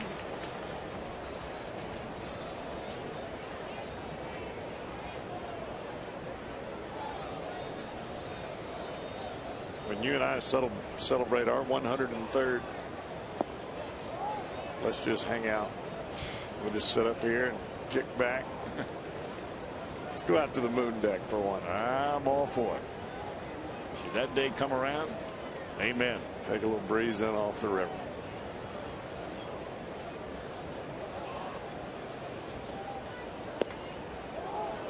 Two and 2 on Harang. Hey, Tom and Jeff, one more thing about William Osterman. Yeah. They said that up until 2 years ago, he was living on his own. At 101. Completely living on his own at 101. Now he lives in a home, and the ladies up there that were sitting with him said that if you need to know something that happened in the Reds game, you go ask William, because he's got it down. Harang gone swinging. That is amazing. Living on his own at 101. I'm having trouble doing that at 50. My wife leaves town, I got a problem. There's only so much KFC and Coke I can go get, you know. I mean, you can't eat ice cream for lunch. Well, you could. I know, but I'm not supposed to. It sure is good, though. Well, I mean, I just figured, I think all Reds fans just figured with all those commercials, you know, that you and my dad do for, you know, ribs and chicken. And, of course, for our friends from United Dairy Farmers. You got it. I think everybody just figures you've got a constant stash of both of those. If it's there, I'm eating it. It's going to be gone. Look at Brandon Phillips. Highlight. Oh, my. Highlight. Far to his left and throws out the speedy Eric Young.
To finish in the top 10 of the National League in batting average 5 consecutive years. Joey Votto with a good chance to do it this year.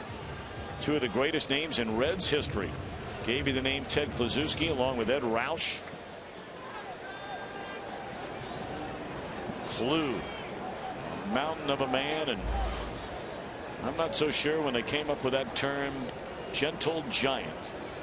I'm not so sure he wasn't the first one to get it. Of course, he was a coach, the hitting coach for the Reds during those Big Red Machine days. Remember, as a little guy when my dad first got the job with the Reds in 1974. And look, I grew up in Virginia Beach, Virginia, among other places, before we moved to Cincinnati. I no more knew who Ted Kluszewski was than the man on the moon. And that guy, to a little kid, I mean, here you're talking about one of the greatest stars in the history of the Reds, one of the great stars in the history of baseball. I mean, just the sweetest, kindest man you'd ever meet. Jay Bruce, a bouncer down to first base. And that's the way it starts here in the bottom half of the 5th inning. He was a beautiful man, and that is not a word you often use to describe another man, especially a man of his size. But he was just a beautiful human being. Great in heart and soul. Yep.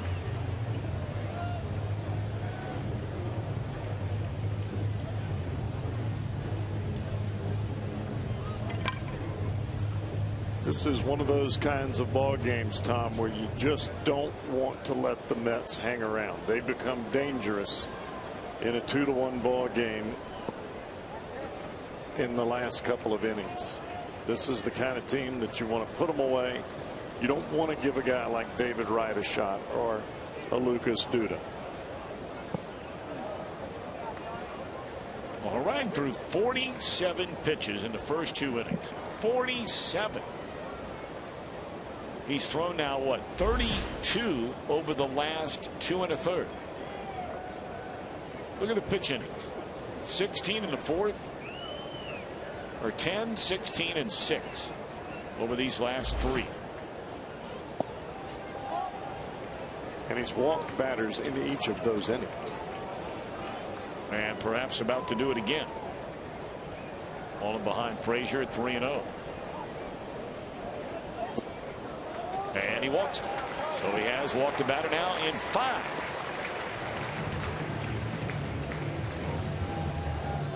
For a total of 6. We saw Aaron Harang pitch a lot of baseball. 2003 to 2012 with the Reds. Won 75 games. We talked about the 38 wins at Great American Ballpark, second in the park's history only to Bronson Arroyo's 52. The Reds opening day starter 5 straight years. 06, 7, 8, 9, and 10.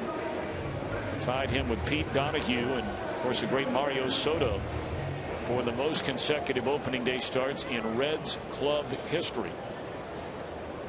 I don't think we ever saw him walk 6 batters. No, that's what I was ultimately getting at. Is, I mean, he threw 924 innings, the 7th most innings among all National League pitchers during that span. And at least the games, Cowboy, we saw, we didn't see all those. But you'd be hard pressed to find many games where Harang was this wild. And he was a strikeout artist when he was with the Reds. And his first start with the Mets, he was striking out guys at an alarming rate. But he has nothing, no strikeouts here tonight. But yet 6 walks and a 2-1 game. Only 2 times in his Reds career, 2 times did he walk 6 batters in a game. And you've got to go back to 07 and 08. Now, last year, he did walk 8 batters in a game while pitching for the Dodgers.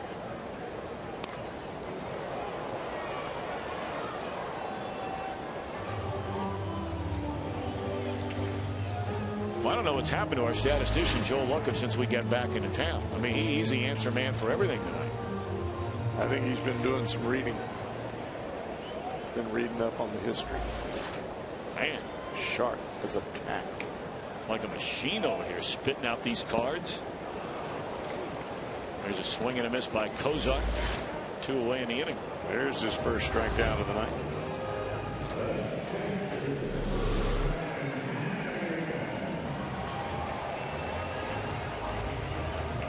Just that fastball down in the zone. Nothing special.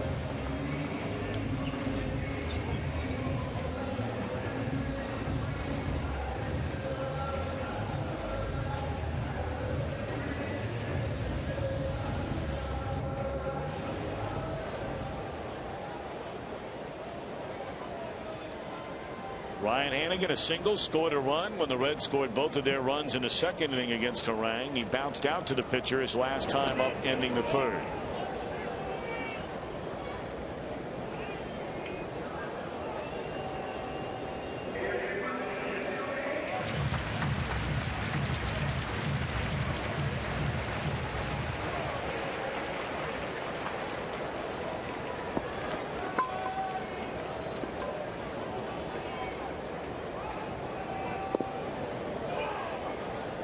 The Reds aren't able to get something going with 2 outs here. They are really going to have to get it going with the top of the order coming up in the 6th.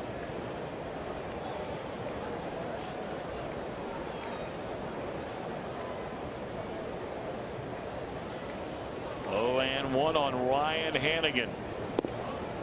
Fastball away. A ball and a strike on the Reds catcher with 1 on and 2 out here in the bottom of the 5th inning in a tight one. In the opening game of this 3-game set, we're down to the final 6 games of the year.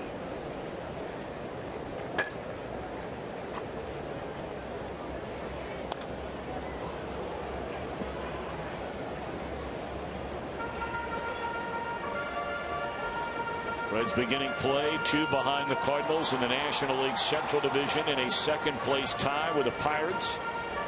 Pittsburgh will be here on Friday, Saturday, and Sunday. Back-to-back weekends. The Reds and the Pittsburgh Pirates. Great atmosphere, I'm sure, in Pittsburgh over the weekend.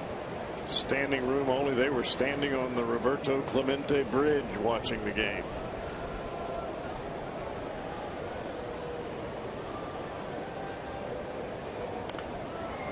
Breaking ball way out in front of it, pulled foul. And here you have it, DirecTV standings for the National League Central.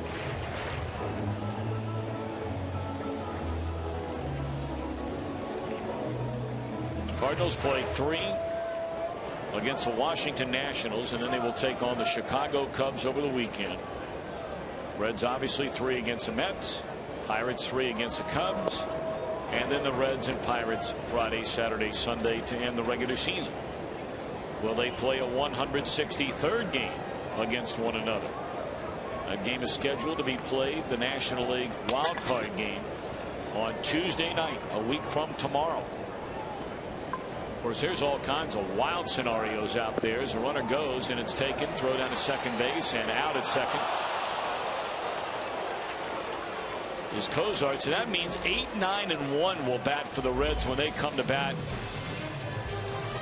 at the end of the inning, and Frazier is thrown out trying to steal.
The remainder of this season in HD quality. Watch every out of market game live on your mobile or connected devices. Visit MLB.tv today. MLB.tv is baseball everywhere. End of 5. Johnny Cueto and the Reds with a 2-1 lead over the New York Mets. Big inning for Cueto. You got 2, 3, and 4 coming up in the batting order. Murphy, Wright, and Duda. Cueto has only allowed 2 base hits, a 2-out single to Darno in the second inning, and a bunt hit by Eric Young. The only run, an unearned run against Cueto, came in the Mets' 3rd inning.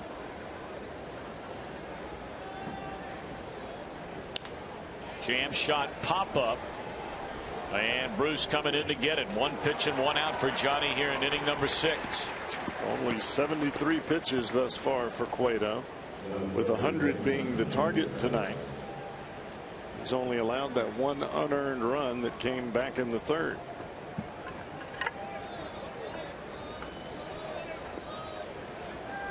Cueto has really pitched inside well, and that's a pitch you really have to extend on. You really have to drive the ball in when I'm talking about in on left-handers. And if any pitch was going to affect the backside of that shoulder and the top of the lat muscle, that insertion area, that would be it. And it has not shown any effect here thus far for Johnny.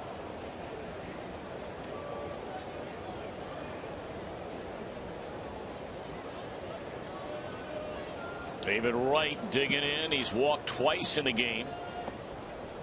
And a breaking ball outside for ball one.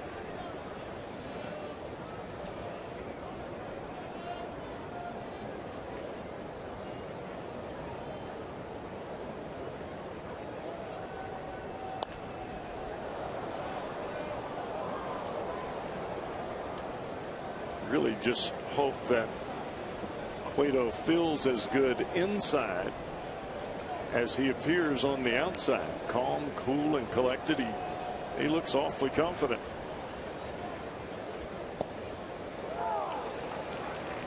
One and two to count on David Wright. You know, Cowboy, I'm curious. You know, before Cueto started, and how he was pitching, you know, in the bullpen, simulated games. And Chris Welsh brought up, said it makes you wonder how important really is spring training. You know, you heard from years and years how important it is, especially for the pitchers in getting ready. But, you know, you go out, you throw one game where you throw one inning. Next time you go out and throw 25, 30 pitches, 2 innings, you know, building your way up to get to maybe 100 pitches by the time spring training is over. There's a broken bat, and Cozart into shallow left center to get it. First 2 steps defensively are always the keys, and Cozart there, drop step with the left foot on contact and a dead sprint backwards to make an over the shoulder catch. I think going back to the spring training remark, Tom, there are pitchers and then there are Johnny Cuetos. And to do what he's done takes much more from the neck up than it does from the physical side. I think just the presence and the will to win has pushed Johnny to where he is right now. He is a very special cat.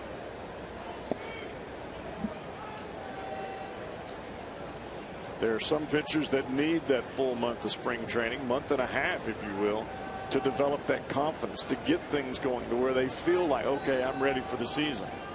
Whereas there are others that say, all right, I want to compete right now. High fly ball into right field. You brought up the name Duda earlier in a 1-run game, and he has just tied it. Clubbing a 1-0 pitch to the seats in right, and just like that, it's a tie game. That is why you don't want to let a team like this just hang around.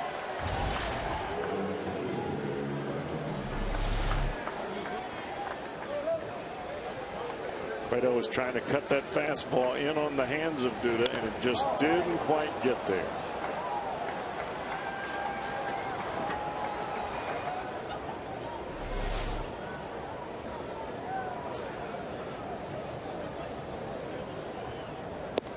Swing and a miss by Andrew Brown. 10 2/3 innings on the comeback trail before Cueto gives up an earned run. Of course, his team has had so many opportunities in this game. First inning, they had 2 on, 1 out, couldn't score. Second inning, got a bases loaded walk to Votto to bring in a run, but left the bases loaded in that inning. And they had 2 on and 2 out in the 4th and could not score. So Duda ties it up with a home run. It'll be Hannigan, Cueto, and Chu coming up in the Red 6 in a tie game.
fighters. Attention between Team Rousey and Team Tate spills over into the locker room. It's being called the best new rivalry in sports.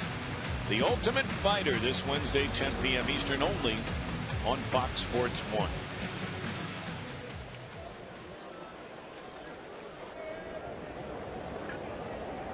Two game.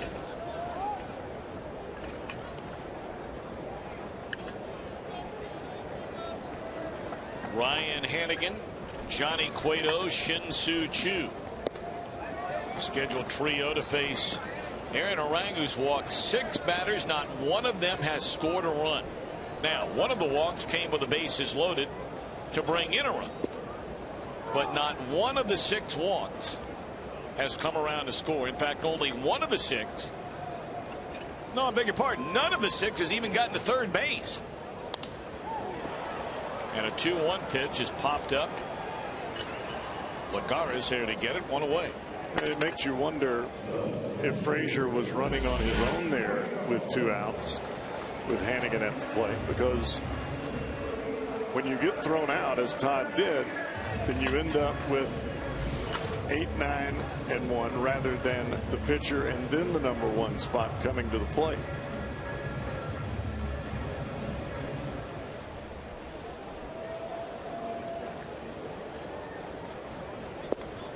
Johnny Cueto is 1 for 2. Could not put down a successful sacrifice in the second inning. Fouled out to the catcher, and then leading off the 4th, he singled into center field.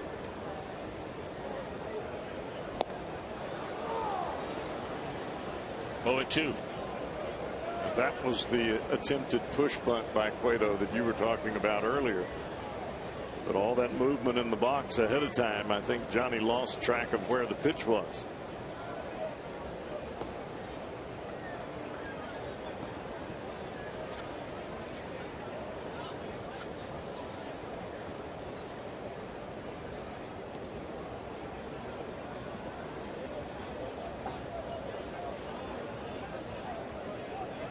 About set to reach that 100 pitch mark here in a couple of pitches.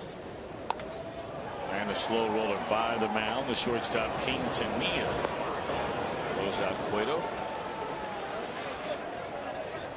First 2 retired here in the Reds' 6th inning of a 2-2 game. Catch all the action of a 2013 Major League Baseball postseason on Fox, TBS, and the MLB Network beginning October the 1st.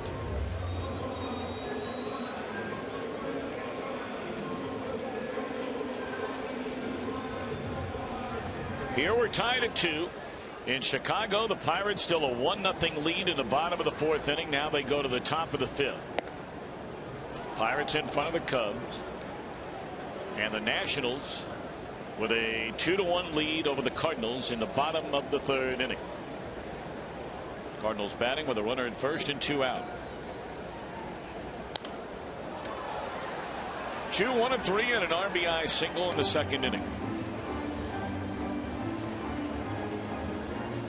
I had someone ask me the other day who said, Jeff, are you worried about playing a 1-game wild card game going where everything is on the line for a playoff berth?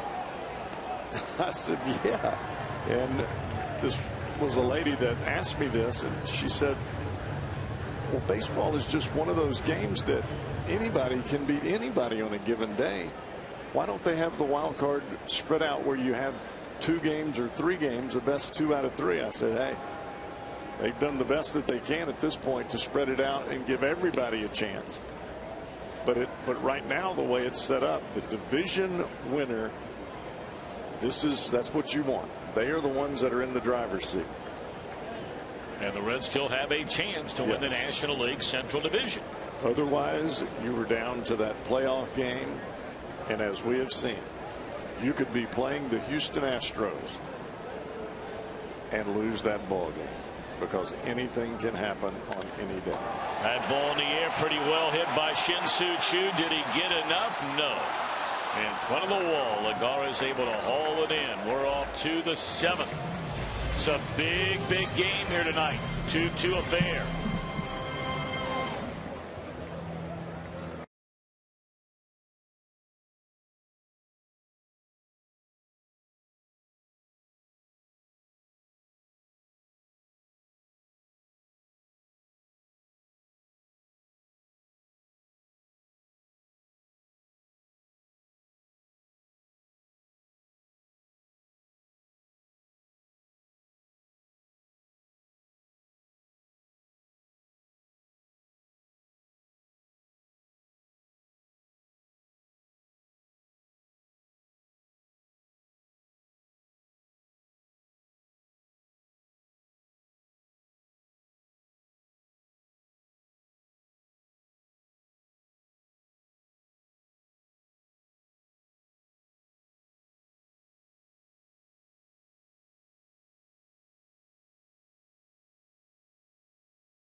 Brought to you by Head and Shoulders, now with a hint of Old Spice. Cueto started the game with a strikeout. Quintanilla looking there, and how about this breaking ball? Oh yeah, straight down with the changeup. Cueto has been awfully good tonight. One unearned run. The only mistake he has made was a breaking ball that did not quite get where he wanted it to the number 4 hole hitter Lucas Duda. 6, 7, 8 in the Mets batting order here in the top of the 7th inning of this 2-2 game. Lagares takes a breaking ball in the outside corner, a called strike. It's an awfully good sign for the Reds right now to have Johnny Cueto standing on the mound in the 7th inning of a game he started. And he's still throwing the ball 92-93. Well, he talked about Cueto perhaps getting up to the 100 pitch mark. 85 of them so far in the game. Working into the 7th inning. Talking about a guy who was a 19-game winner a season ago. Getting better and better every year of his major league career. Still so young.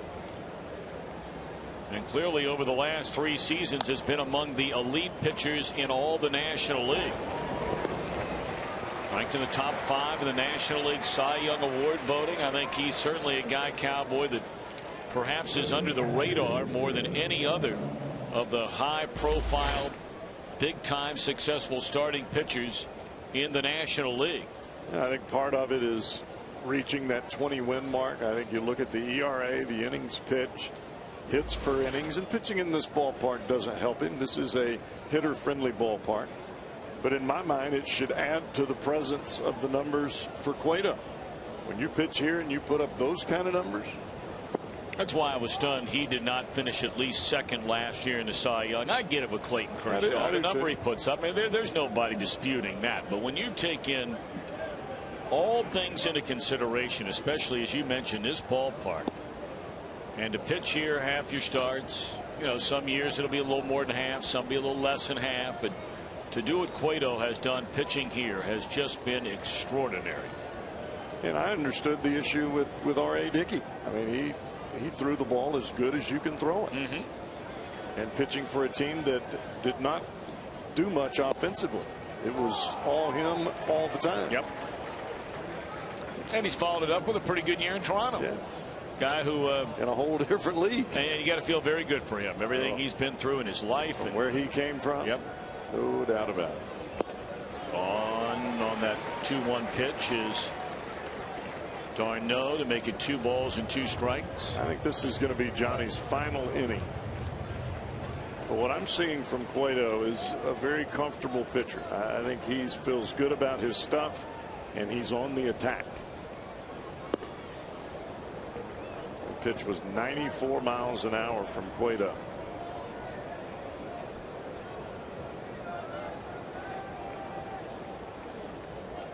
I think when you see Cueto aggressive with all of his pitches, I think we're seeing Johnny turning in some excellent pitches and performance. Wow. 3-2 pitch and he missed it. And that's a walk. 3rd of the night given up by Johnny Cueto. Johnny goes with a 3-2 slider.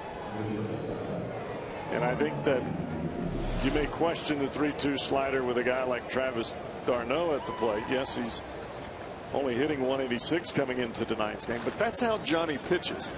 And if you're going to be successful not only against the Mets and the Astros, but also teams like the Cardinals or the Pirates, the Braves, the Dodgers, which is where Cueto's next start will come, those are the pitches that you have to make. Well, you got the number 8 batter now. And Quintanilla, 2-2 game. That's Mike Baxter, a left-handed batter, standing in the on-deck circle for Aaron Harang. My, oh my, we're getting late. You can't get much tighter in a 2-2 game. 1 on and 1 out. The Reds have not put away Aaron Harang. And this is now the second start this year that he's come back into this ballpark and won. He has yet to lose a game against the former team he pitched so well for.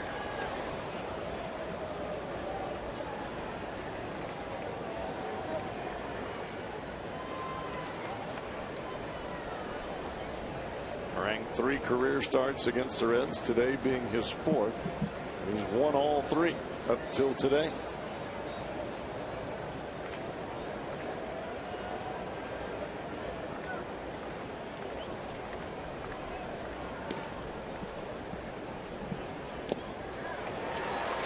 On swinging Quintanilla, and that's 2 away in the inning. Pretty good changeup there by Cueto. Not many pitchers use a changeup at 0-2. But you see the movement, the lunging action of the hitter, Quintanilla. He sees that as a fastball. He's got to try to protect, trying to be quick, get to the baseball, and it's not there as he swings.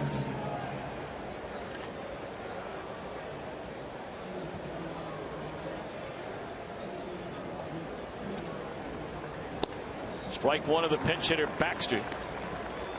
So Aaron Harang survives tonight.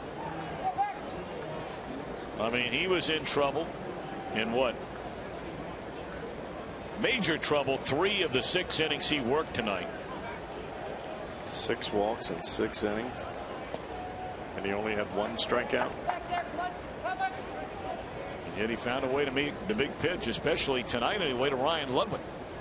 I mean, that's been the guy that Harang got his biggest outs of the night against. 2 on in the first, bases loaded in the second, 2 on in the fourth. And I think Harang came into the ball game, made up his mind he was not going to let Votto beat him. Line in the left, Johnny Cueto, 7 innings of 2-run, 1-earned baseball tonight. All right, here we go. It's Phillips, Votto, and Ludwig coming up.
Greens cheer on the Reds. They take on the Pirates. The first 20,000 fans get a 2013 team photo, and you know the rest of it. We have drawings for fan prizes throughout the entire game, including gift cards, Reds autographed items, so much more. For tickets, call 513-381-REDS or visit reds.com/tickets. Of course, tonight, our final Bark in the Park here at Great American Ballpark. Those tickets sell out the second they go on sale before the season begins. And boy, it's great to see. That fella right there looks like him or the lady. Been around a while. And of course, a great job, all the folks, Harold Dates, Larry Pauly, Mike Retzloff, and the entire gang, all they do out at SPCA Cincinnati. And man, I was out there the other day walking dogs with my daughter Ella, and there are some unbelievable dogs available for adoption out there right now. My daughter likes going out there from time to time to walk the dogs, get them outside, fresh air, some exercise, and man, do they have some great ones out there right now. Go check it out. 2 locations, Conray Road over in Coleraine Avenue.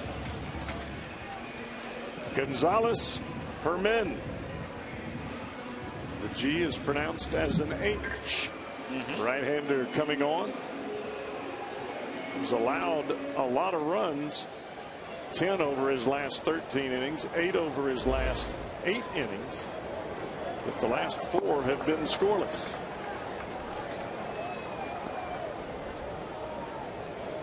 This is a point in time where if you're manager Terry Collins, you put one of your young guys out there, you want to see what he's got against the best of the best, and the Reds would qualify. Average a strikeout per inning almost. He's also walked 15 batters. That's a pretty nasty changeup right there. And that is his pitch. The changeup. As we've seen Cueto today, really turning over that changeup. Phillips almost falls down. It had so much bite to it.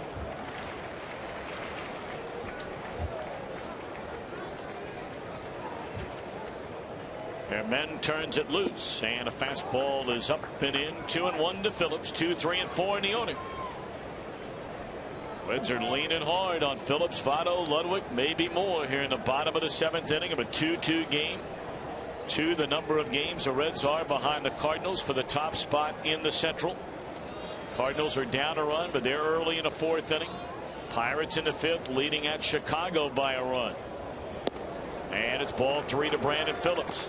But you have to count on your big guys to produce in these games. This is the biggest point in the ball game, the biggest point in the season for the Reds.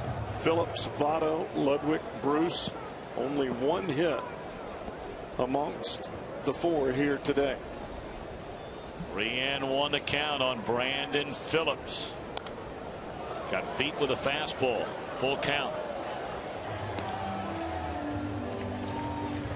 Well, after missing the changeup the way Phillips did, and he was very surprised by it, facing a pitcher he's never seen before, you've got to shorten up, shoot the ball the other way, and wait as long as you possibly can.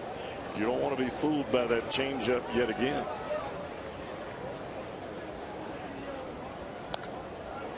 Now back out of play.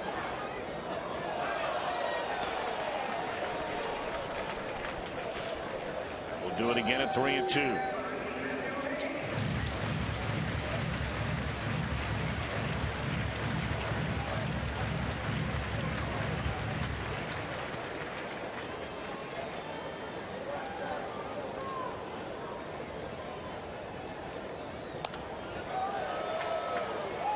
He's just uncorking fastballs here in this 3-2 count. This is really ever since it went to 3-1. This is the kind of at bat that we saw from Phillips early in the season. Continued to fight off borderline pitches until he gets a pitch that he can handle, that's out over the plate, that he can shoot the other way.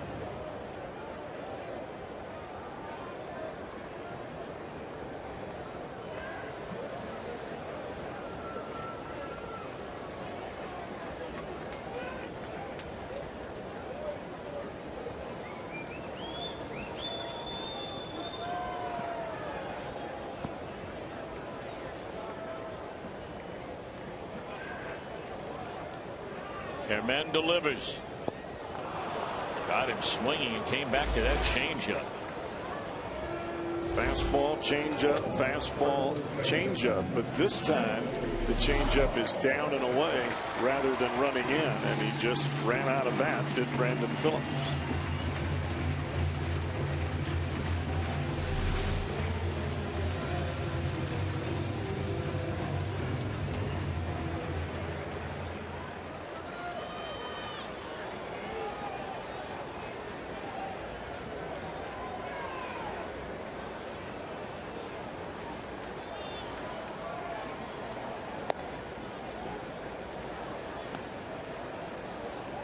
0-1 to Joey Votto. He's walked 3 times tonight, once with the bases loaded for his 73rd run batted in on the season. We're tied at 2 in the bottom of the 7th. A ball and a strike to Votto.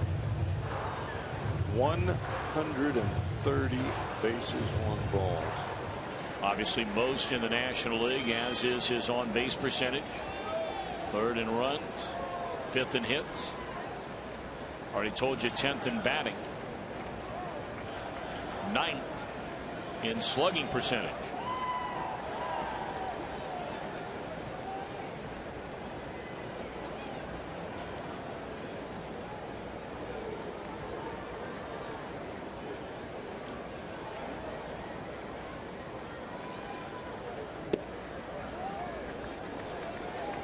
Man, this kid's got a good changeup. Yes, he does. Man. Outstanding delivery as far as arm action. Ball moving into the righties, away from the lefties, yet the last pitch he threw, Phillips stayed straight. Votto thought that was ball 4. Instead of strike 2. You be the judge. Sure looked like ball 4. That has not been a strike tonight. Now Votto stepped in the box. He'll get back out and now take his time settling back in before this 3-2 pitch. Herman, the pause, and here it comes on 3-2.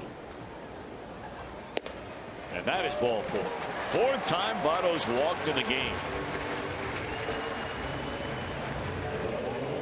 And that is the 7th walk given up by New York Mets pitching. First time in Joey Votto's career he's walked 4 times in a game.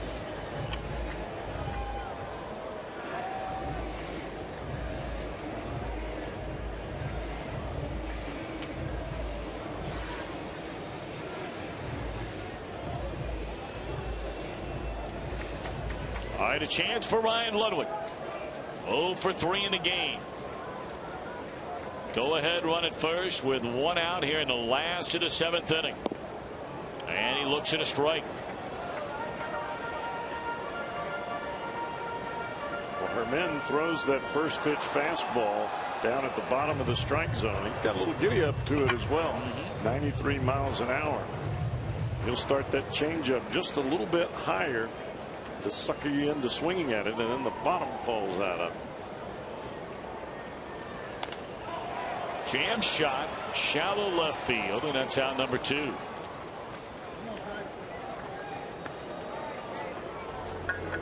It's also been a very quiet night tonight for Jay Bruce.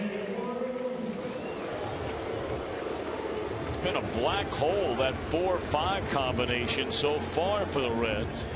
Ludwig 0 for 3, and now 0 for 4.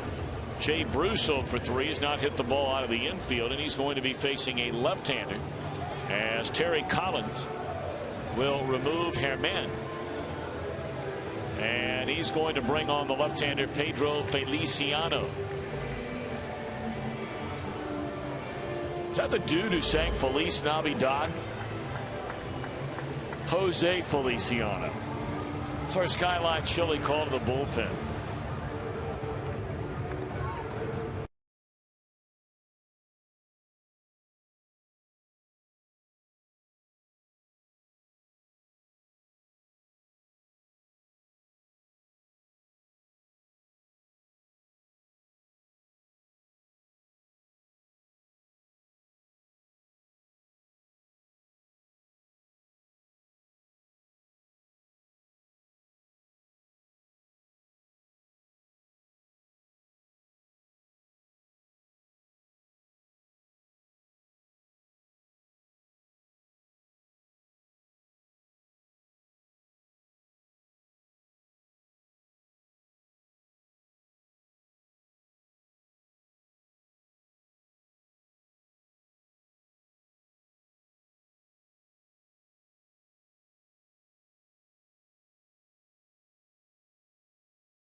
On Miller Lite.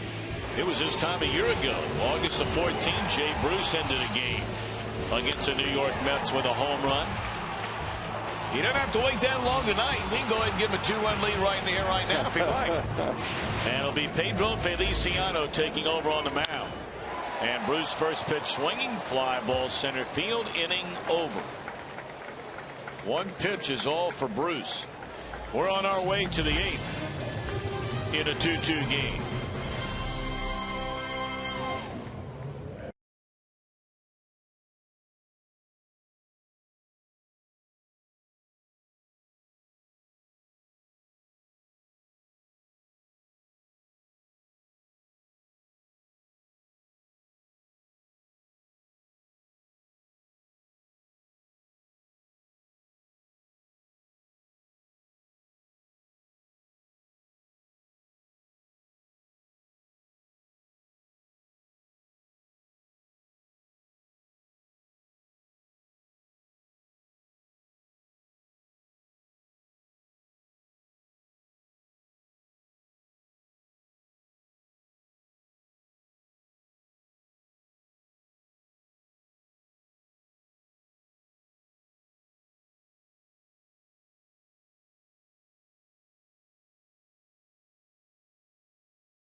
In the Reds' second inning, a base hit into center field. They loaded the bases for Joey Votto in that same inning. He drew a walk. Reds had a 2-0 lead. But after an error allowed Aaron Harang to reach, leading off the third, Harang would score on a fly ball by Lucas Duda, an unearned run against Johnny Cueto. And then Cueto in the 6th. Bases empty. 1-0 pitch. Duda ties the game with a home run to right. Johnny Cueto's 7 innings tonight allows 3 hits, 2 runs, 1 earned. He will not win it, nor will he lose it. His night is over. Boy, you have to be so excited, Cowboy, about the way Johnny Cueto has thrown the ball now in a second start back in the rotation. Started out very good. Worked through a 3rd inning where he had a little bit of difficulty. Started out with the error. Yes, he made a mistake to Lucas Duda, but the finish was tremendous. You go out there and pitch the way he did. Now let's hope everything is okay on the comeback trail tomorrow as far as getting ready for the next start. Sam LeCure. And the Mets have a top of the order. Eric Young looks at a strike. By the way, the Cardinals have come back to tie that game against Washington. It's 2-2 now in the bottom of the 4th inning in St. Louis. And the Pirates are batting with 2 outs and nobody on in the 6th at Wrigley Field. Pirates scored in the 1st inning 1 run, and that's the only run for either team so far. I think folks tend to forget that this time of the season for teams like the Mets and the Cubs, this is their postseason, and this is the way they play it, as hard and as tight as they can. That's why it's so important against a team that has a losing record and is definitely not going to postseason. Get on top of them early. You take their incentive and their life away from them if you score early and you put them away.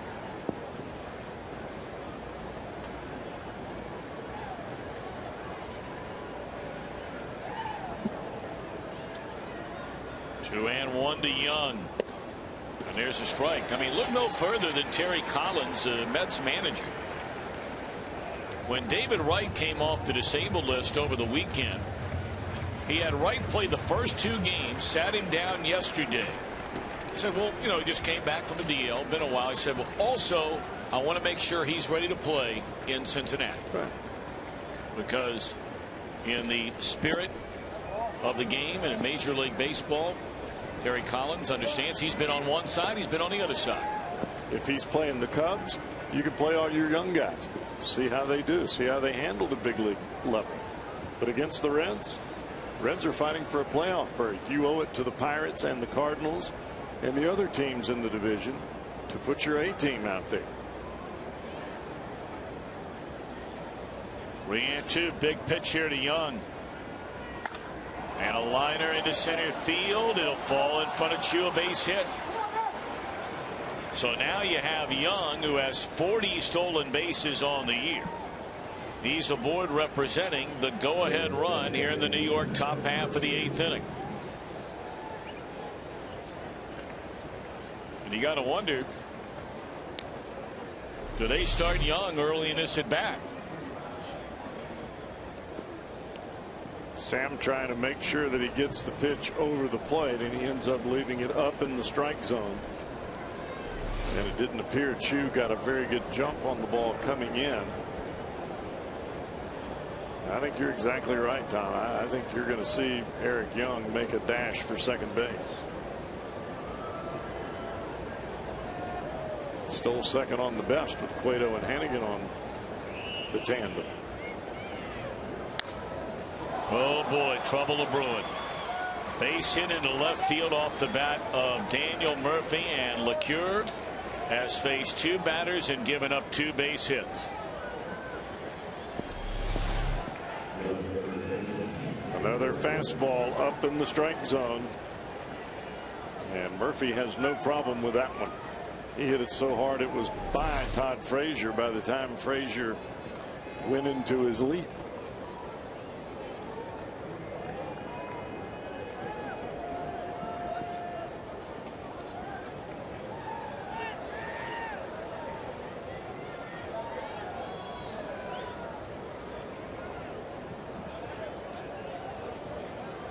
You let them hang around, this is what happens. Trouble brewing. 2 on, nobody out, 2-2 game. Wright has walked twice and popped up on a terrific play made by Cozart. A little broken bat pop up into short left center that Cozart ran down. This is the part of the season where you don't play for 2 out of 3 in the series. You play for tonight, win tonight, worry about tomorrow when it gets there. You got to win every game.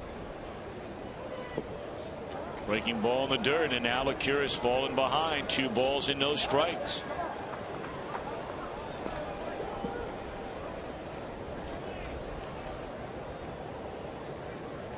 Well, we've talked about it so frequently, what with the injuries the Reds have had in their bullpen.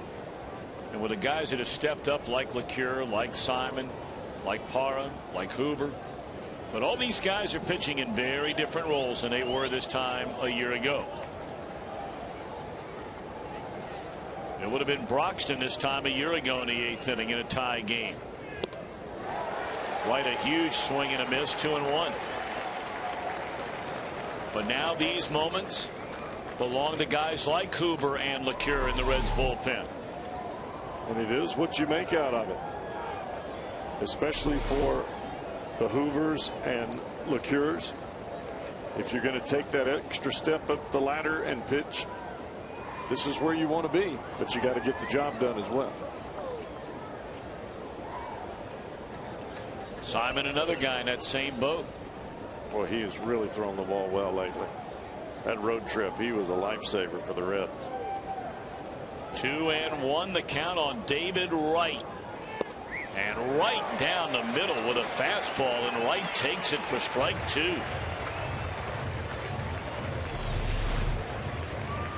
You can see where the mitt of Hannigan is. It's on the outside corner. That's where that baby starts. But it had some late life to it and cut right back over the plate. Big pitch, big batter right here for LeCure and the Reds. 2-2 game, 2 on, nobody out. We're in the 8th inning. And the most dangerous Mets hitter at the plate. Strike 3 call.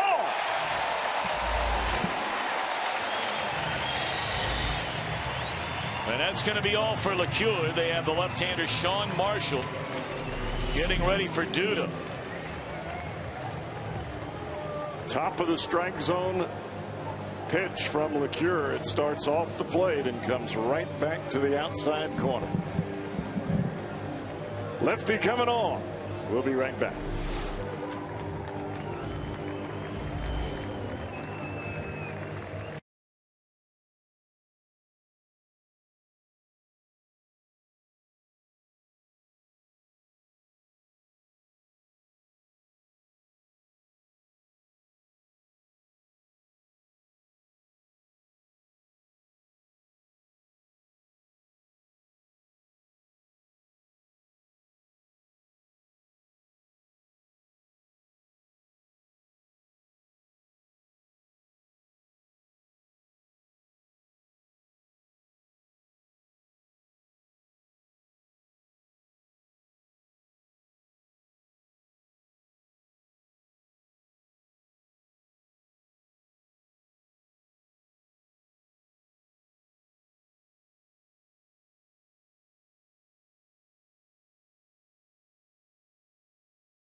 This will be the third time Marshall has taken the mound since coming back from the disabled list. He's had a couple of scoreless outings. This is the first real test for Sean Marshall, pitching in the 8th inning. Runners aboard, and the game's on the line. This is not a warm-up type of atmosphere for Marshall here. It is game on, and the man who's driven in both runs today coming to the plate in Lucas Duda.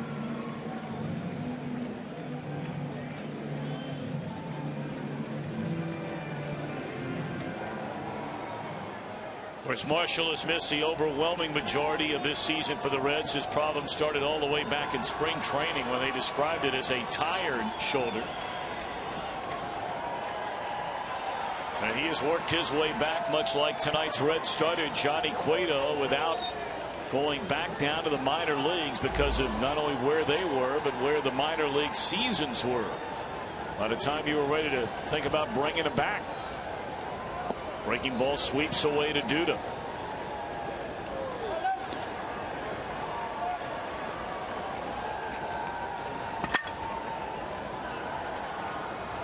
Base hits by Young and Murphy started this inning against Sam LeCure. He got a strikeout of David Wright, and now the left-handed batting Duda, with Marshall coming on to face him.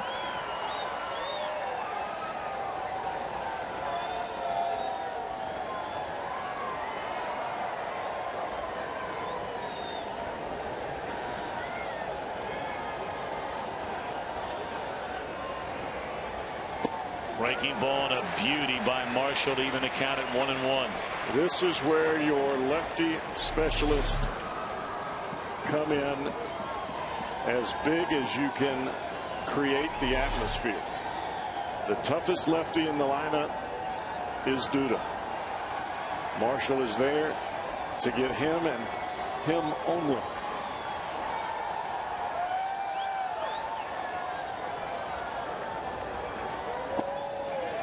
Started 2. He did not take a swing at it. 2 balls and a strike.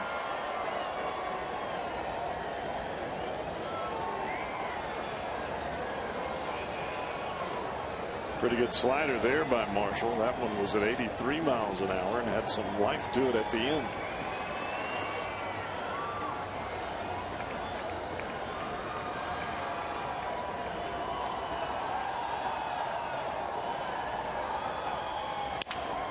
They're going to have to hurry. Phillips Cozart, and Marshall delivers the goods. Best I've seen him throw yet.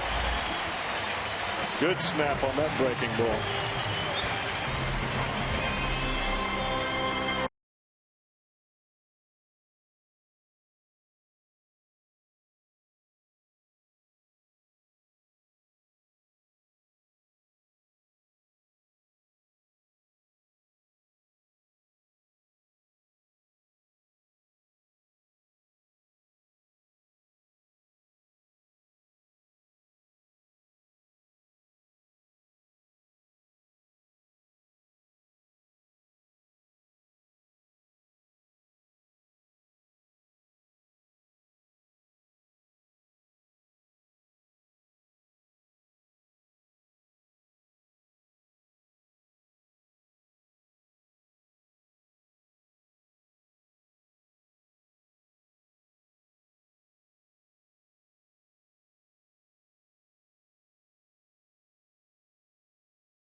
Play ball to get out of a 2-on, 1-out jam and bring the Reds to the plate. It's not always about fastball velocity with a specialist. It's about snap and late break on their specialty pitch. For Marshall, it's the curveball. And that pitch there started right at the front shoulder of the left-handed hitting Duda. Snaps over the outside corner. He hit it right off the end of the bat.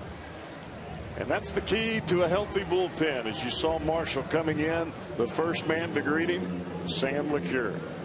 I pick you up, you pick me up, but we put zeros on the board.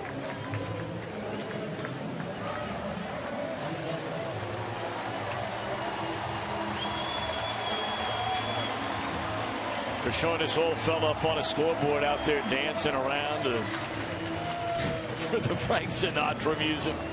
As Frank Francisco, you've known this young man for a long time, Cowboy. Came up in the Texas Ranger organization. He's bounced around a little bit. Pretty good arm. Of course, the Mets signed him prior to 2011 thinking he might be their closer. And it has not gone well. He just has a tough time locating the fastball. And there are some days when that trouble, he just can't figure it out. And when you're closing, that's not a good thing.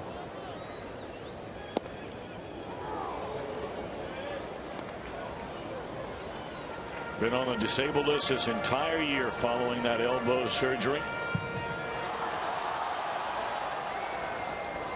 And then once he came back,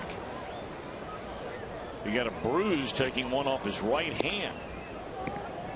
That's why you see he's pitched very, very little, only 4 games this entire season.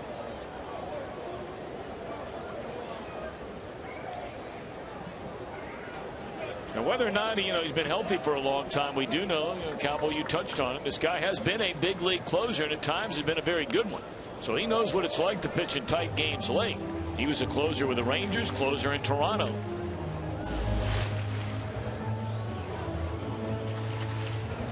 Cardinals have gone ahead 4-2 over the Nationals in the bottom of the 5th inning.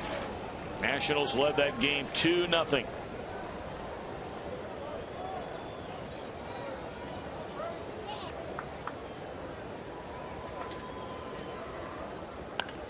Jam shot, roller, foul. That was an emergency swing by Todd Frazier. When he made contact, the ball was well in off the plate. Watch the last second. You see Todd bring his elbows in. We call that an alligator arm swing. Because you're not sure if the ball's going to break over the inside corner or if it's just going to continue to spin inside. And with 2 strikes, you can't take a chance. 2-2 on Frazier. Cozart waits on deck. Up and in. 3-2 on Todd Frazier in his 2-2 game, leading off the bottom of the 8th inning.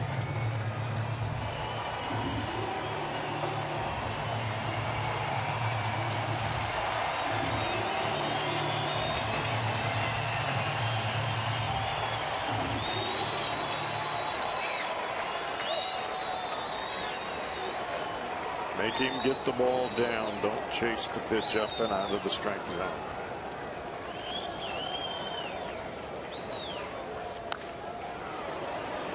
One out.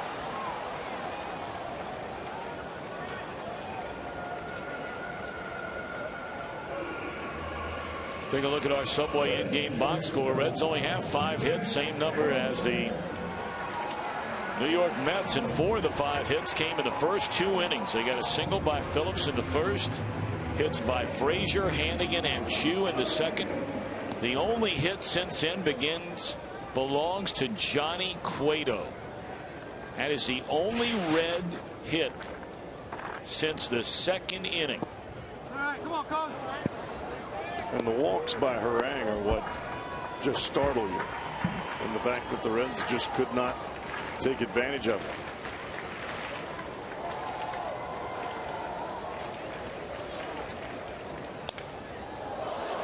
Head of the bat goes flying into the stands. Hopefully everybody's all right down there. The catch is made by Garneau, and they're 2 out. Now Ryan Hannigan. Play a game like this against a team like the Mets. You come into the ball game a little relaxed, thinking that you're going to mow right over this ball club. And when things don't go that way, all of a sudden you find yourself in the 7th or the 8th inning. You're in a 1-run or a tie ball game, maybe behind by 1. And all of a sudden you have to turn it up and refocus. So that's tough to do.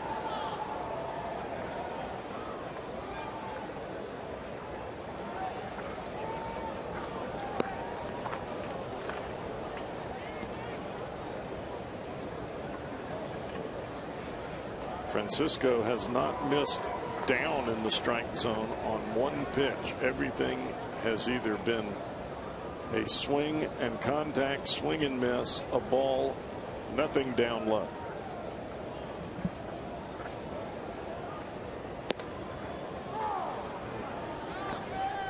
And that's a belt high fastball right there, right down Broadway.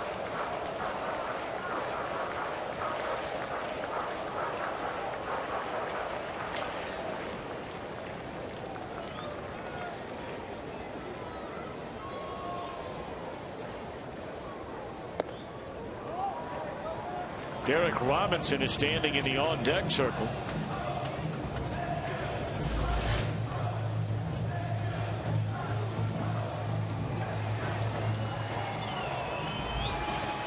Robinson got the start against the Pirates for the injured Chu in center field on Saturday night.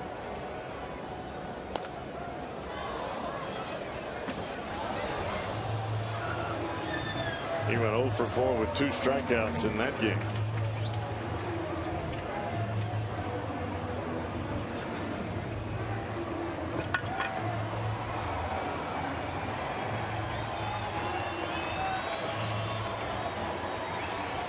Dusty Baker gave Billy Hamilton a chance in that position yesterday, and my oh my. Every time, well, it's only been twice. And there's a base hit into right field. Well, with 2 outs in the inning, do you run Billy Hamilton here in the 8th with 2 away? I don't think so. Well, here he comes.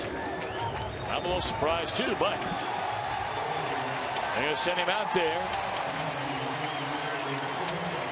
as Hannigan gets a base hit. First Wednesday, 4 steals in 1 game when he got the start down in Houston. Just had an unbelievable night, and Hamilton is already a perfect 12 for 12 in stolen base attempts since being brought up from AAA Louisville. Yesterday he added 2 more. Again, getting another start. But he has been absolutely amazing to watch since he came from the minor leagues. And of course, that's on the heels after hearing everything we've heard about him. I'm not counting spring training. We saw him in spring training, but spring training. You know, this guy, 156 stolen bases in the minor leagues, an all-time professional record. There he goes. And they pitch out, and the pitcher threw the ball down the middle of the plate. That ball hit home plate umpire Tony Randazzo directly in the chest protector as d'Arnaud went out to catch the ball. Watch where this ball goes. Back towards the umpire. It ricocheted off the glove of d'Arnaud. He barely even got the glove to it, and it smoked Tony Randazzo, the home plate umpire. Hamilton is unbelievable. He is unstoppable. It's amazing. I mean, he comes in a game, everybody knows what he's doing there. There's no secret here. He may as well hold up a sign that says, I'm not waiting to the second pitch. I'm not waiting to the third pitch. I'm stealing. And you can't do anything about it. Well, now Heisey sent up there to pinch hit. That's a go-ahead run. Hamilton in scoring position with 2 away here in the 8th inning. Threw a fastball right by Heisey, and it's 1-1.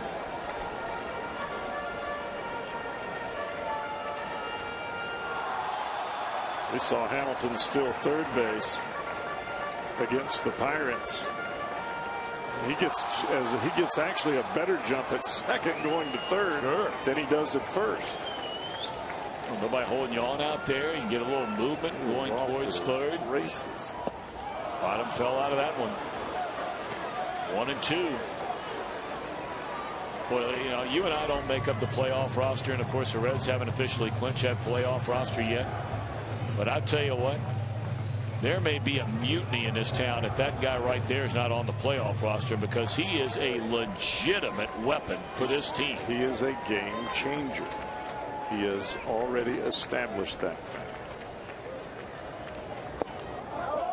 The other situation too, Tom, is the other teams out there don't know enough about Billy Hamilton right now to find any secret, number one, on how to throw him out, number two, on how to get him out.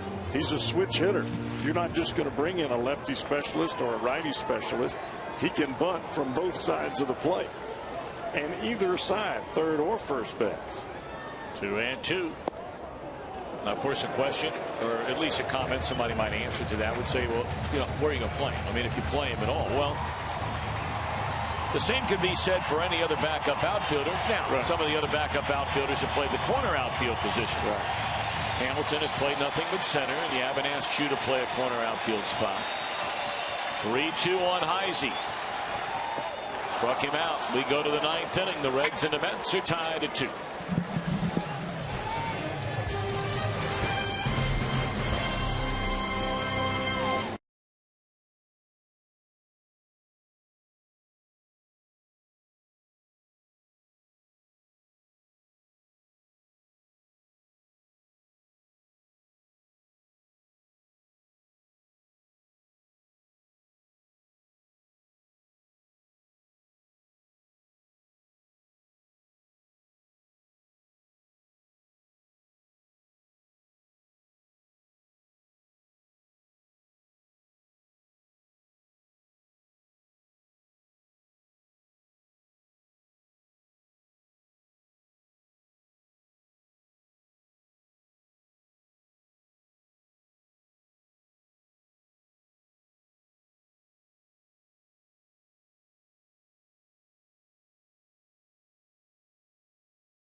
go to the 5th inning.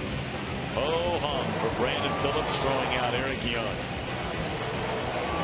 You know, your hitting can go in a slump, and you can have a tough time with the bat at certain points in time.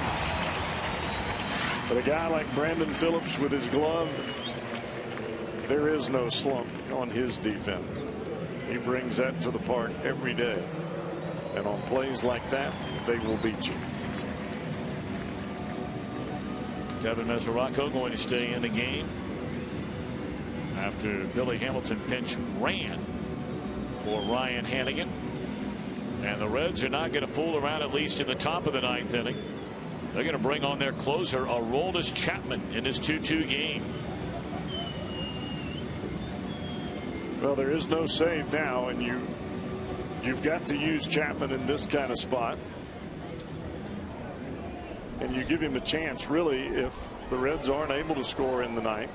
If he can go through this inning without issue, there's a chance he could pitch a 2nd inning.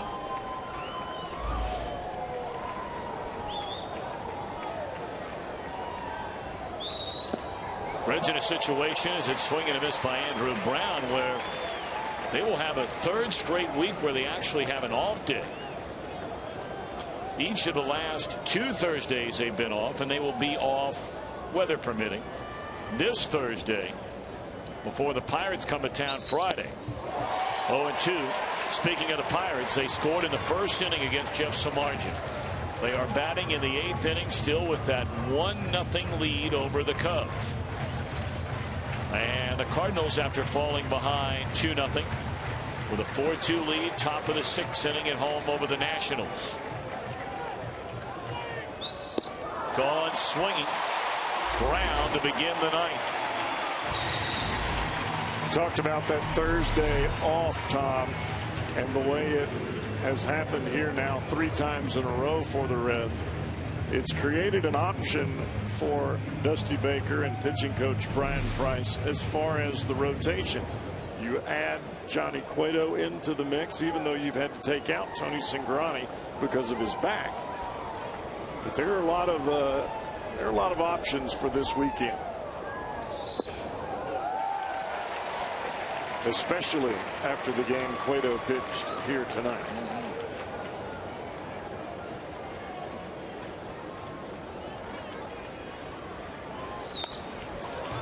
Nothing in 2 on Lagares. Reds in the bottom of the 9th inning have a top of the order coming up. They have Chu, they have Phillips, they have Votto.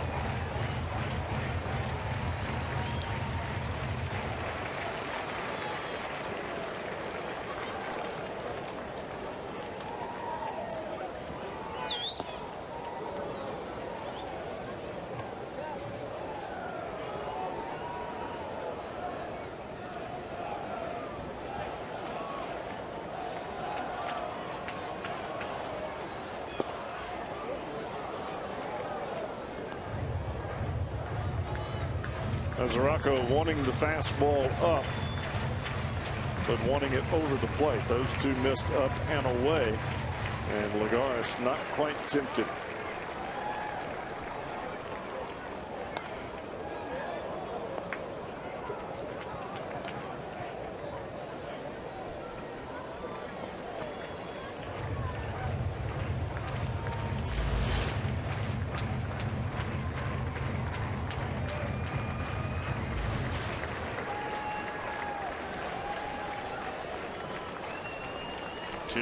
Two to count.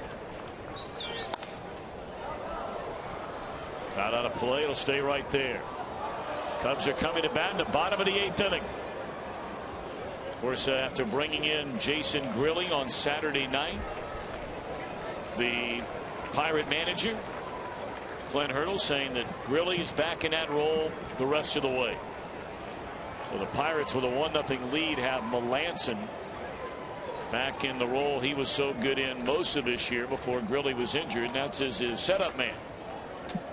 He's on the pitch for the Pirates in the 8th inning. There's strike 3 called at 100-mile-per-hour fastball.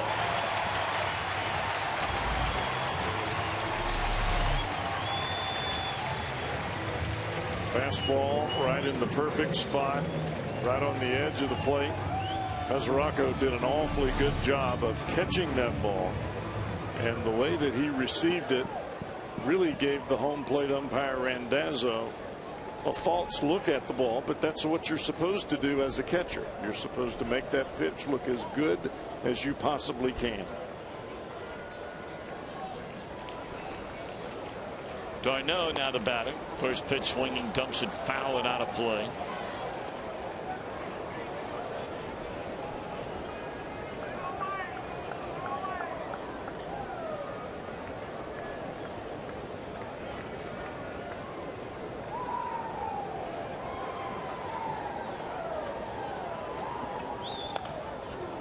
And Chapman ahead at 0-2. Quite a healthy hack for the youngster Darno. He was backlegging it. I don't see too many batters backlegging Aroldis Chapman unless they're backlegging it back to the dugout. 0-2. And another pretty good cut right there. A 100-mile-per-hour fastball from Aroldis Chapman.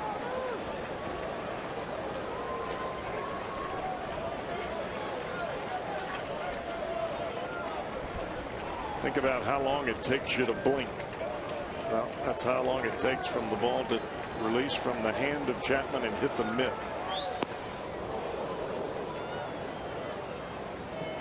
I'm not sure if television gives you an appreciation for how big and physically strong and imposing Chapman is. Yes. This is not some skinny guy. He's a big fella. This is a powerfully built young man. Broad shoulders, big in the trunk, and cut up big time. There's no body fat on this guy, and he runs like a deer. 2-2 to count. And give Darno credit, he's hanging in there.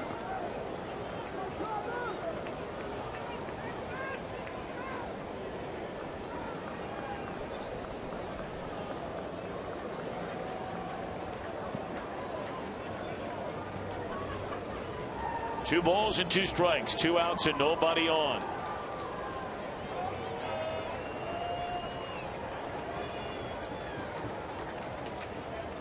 Chapman having a hard time getting on the same page as Mesoraco. What they want to do 2-2. Mesoraco put down fastball twice, and Chapman evidently wants the breaking ball. Now Chappie's getting a little frustrated.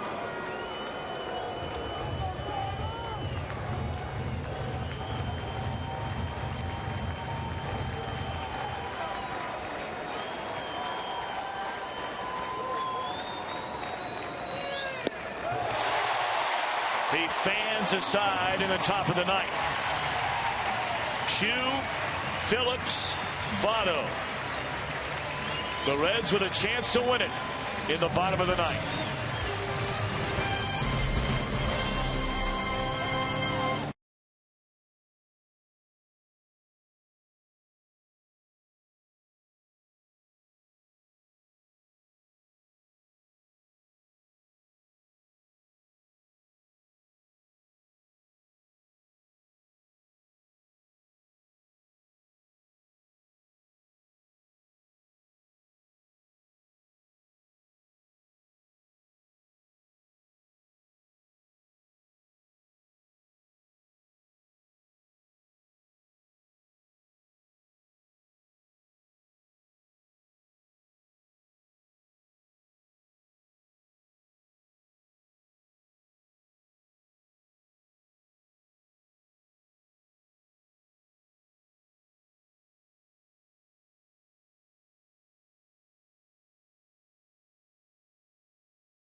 Brought to you by Cincinnati Children's Hospital, ranking 3rd in the nation in the U.S. News and World Report's best children's hospitals in America for the 3rd year in a row.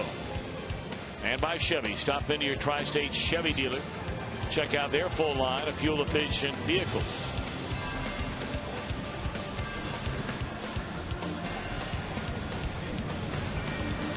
2-2 game. Reds and the Mets in the opener of this 3-game series.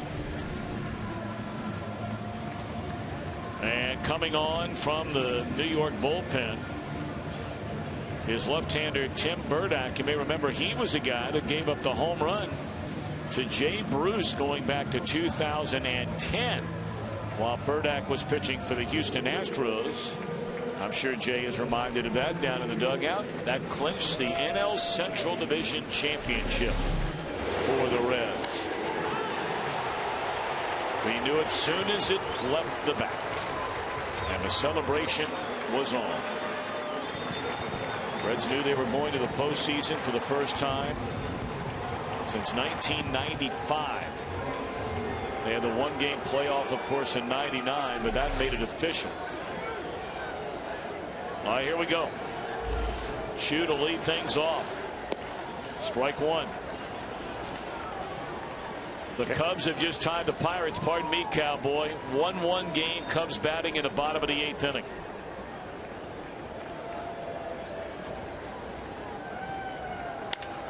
That ball drilled into right center field.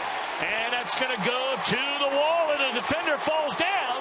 And Chu is not going to take a chance. He's going to stop right there.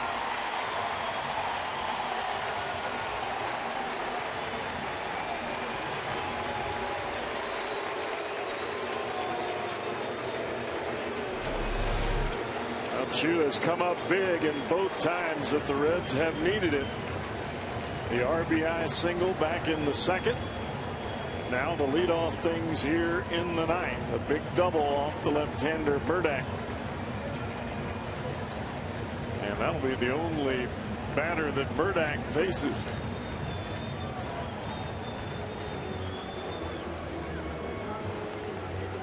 Terry Collins going to come out and make the change. Now the question is, do the Reds ask Brandon Phillips here? Probably safe to assume. We've seen Dusty Baker do it time after time after time, and that's to try and bunt the runner over. They're going to bring on David Aardsma from the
Reds Live, brought to you by Kings Honda in the Kings Auto Mall. Visit KingsHondaUSA.com.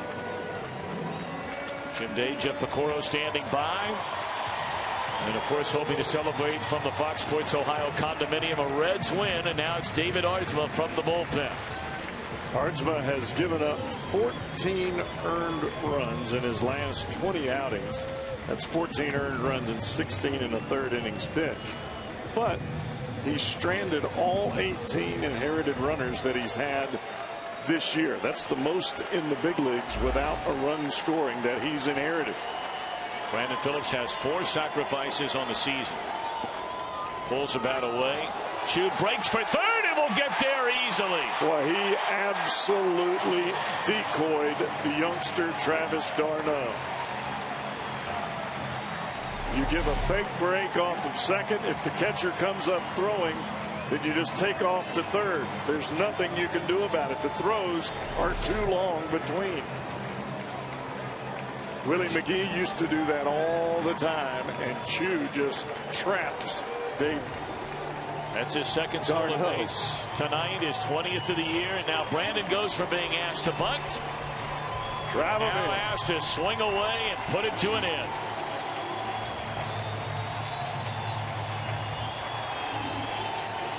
Infield in, outfield in.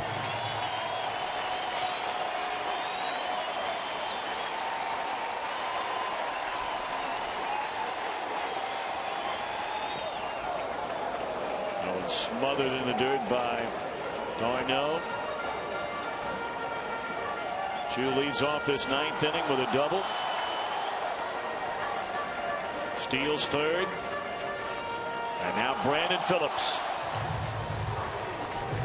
number 1 in the National League in go-ahead run batted in. Late inning, go-ahead runs batted in. And a chance here to give the Reds an opening game win.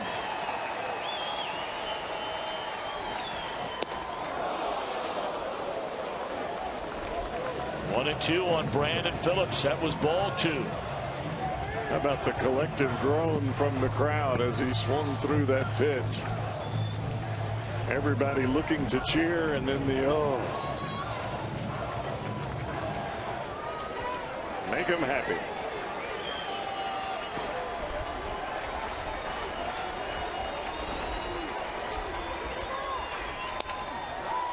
This is not going to do it.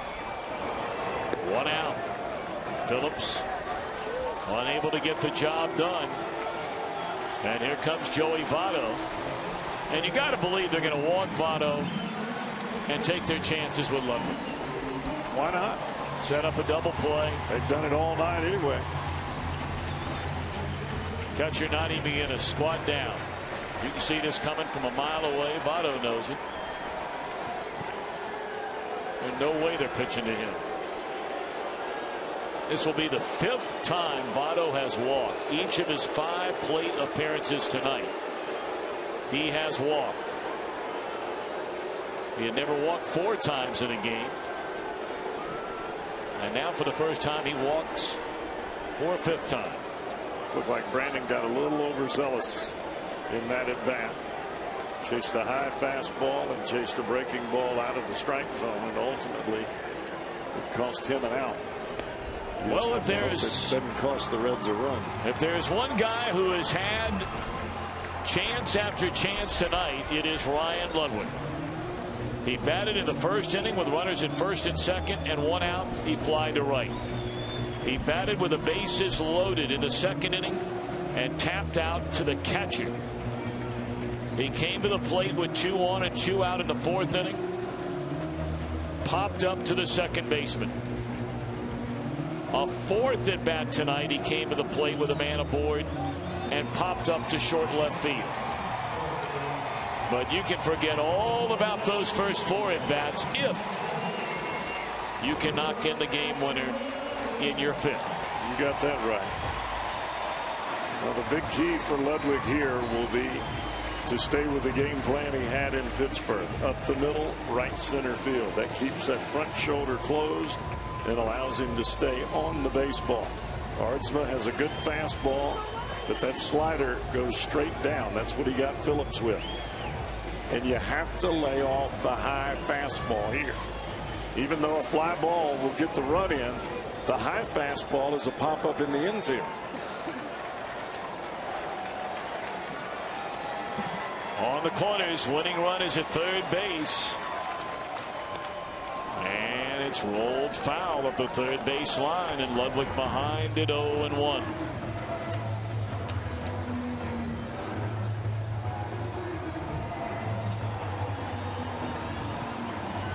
Cardinals leading 4-2 that game in the 7th. Pirates and the Cubs are tied in the 9th at 1. We're tied in the 9th here in Cincinnati at 2. Winning run at 3rd. 1 out for Ludwig. And Votto unable to advance, and he smacks himself in the leg over there, realizing that's probably a ball where he should be standing at second base. That ball was in the dirt, and then it bounced up off of Ryan Ludwig, and maybe Joey didn't see it.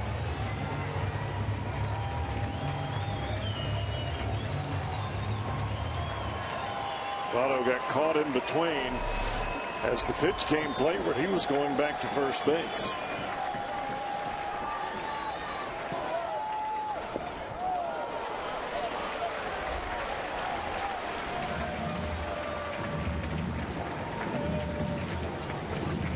Think aggressively on the base pass. Don't think negatively. Don't think about getting thrown out.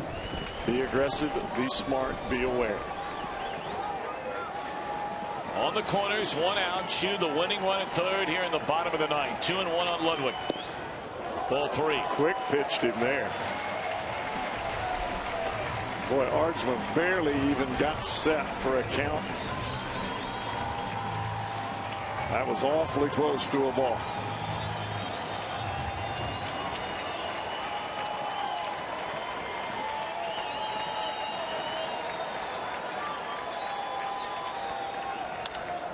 This is not going to bring in the run. 2 are out in the inning. Chew is at 3rd with nobody out. Phillips can't get it done. Ludwig again unable to get it done. And now with 2 away, it's up to Jay Bruce.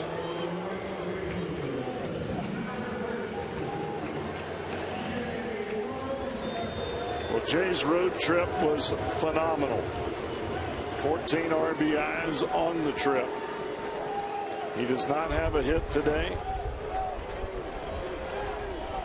And I don't know that they're going to give him a chance to drive in the run here. They will not. How about this? They're going to walk the bases loaded to face Todd Frazier.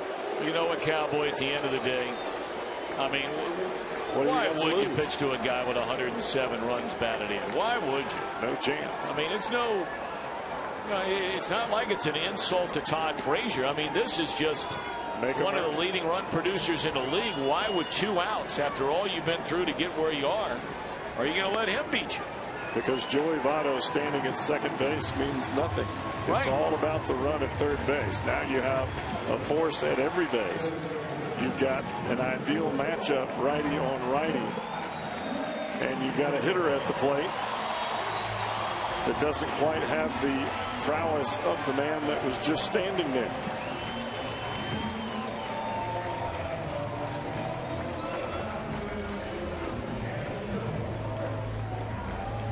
The inning began by Chew with a double in the right center field. He stole 3rd. They got Phillips to bounce out on a broken bat roller to short. They intentionally walked Votto. Ludwig on a pop-up for out number 2. A walk to Bruce. And now with a winning run at 3rd with 2 out, it's Todd Frazier.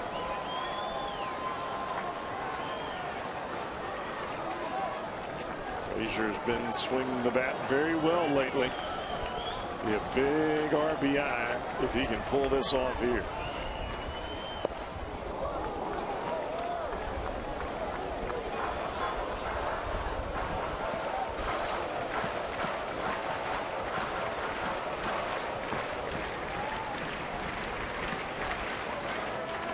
You may see that pitch again. 0-1 on Frazier. And Ardsman to the plate. Way outside with a fastball.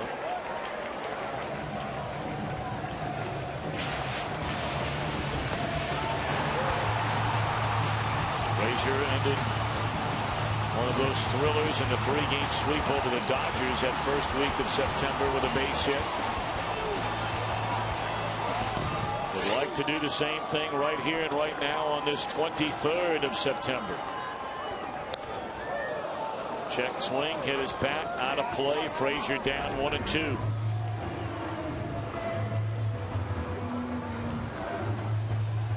Boy, Ardsma walks into the game with a runner at third and nobody out.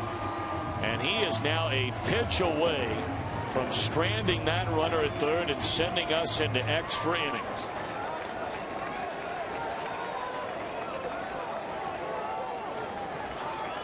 Frazier with a different plan. Emergency hack. We saw that his last time up.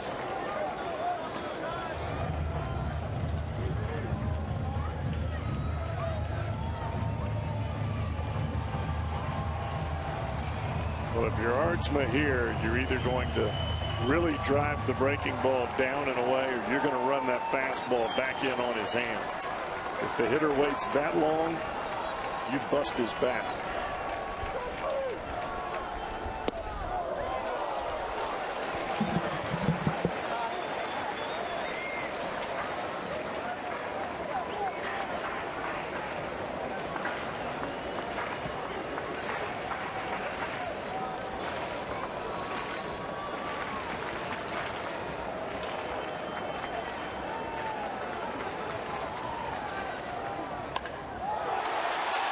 We're on our way to the 10th inning, boys and girls. The Reds had a runner at third with nobody out.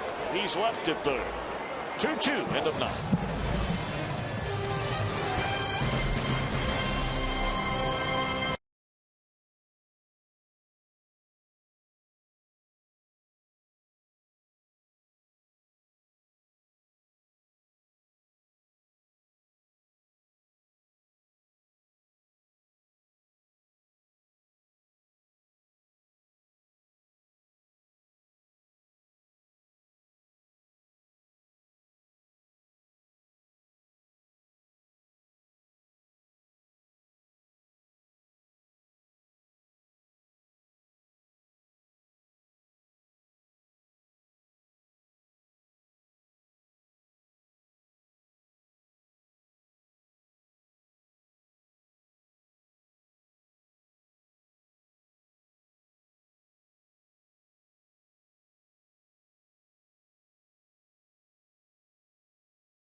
Your wild side. Well, the wild bottom of the 9th. A scoreless bottom of the 9th. Reds had a runner at third, nobody out. And here we are in the 10th. Derek Robinson comes into the game. He'll play for Ludwig. And now on the mound, left-hander Manny Parra. Parra put together a heck of a year. You look at those numbers, but the numbers since coming back off the disabled list way early in the season after having a left pectoral injury, went down on rehab, came back. Last 42 appearances beginning on June 11th, a 1.93 ERA. He had scoreless streaks of 19 games, and it was 15 1/3 innings during that time. And 17 appearances, retiring 42 of 48 at another time.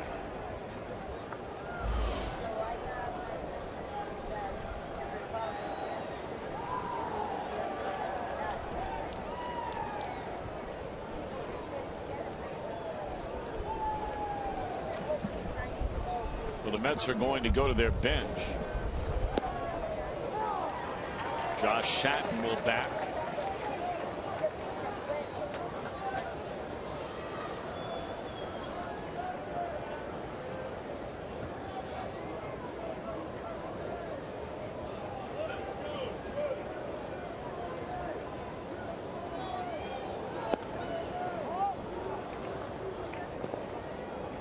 Pitcher spot next.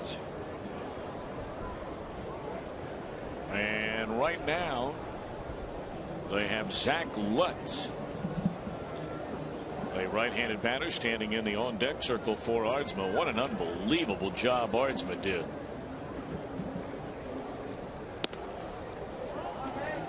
Very tough pill to swallow when you have a chance to win the ball game. Nobody out, runner at third base. In the heart of your order at the plate, and you still can't get them in. But that's over and done with. You got to forget about it. Now you got to concentrate on right now, because all of these games very important. And it's interesting, no sooner did the Reds fail to score as that one is blistered to center. Now fall in front of Chu, a base hit. No sooner did the Reds fail to score, the Pirates did score after the Cubs tied the game in the bottom half of the 8th inning at Wrigley Field. The Pirates take a 2-1 lead in the top half of the 9th inning. Starling Marte with a home run.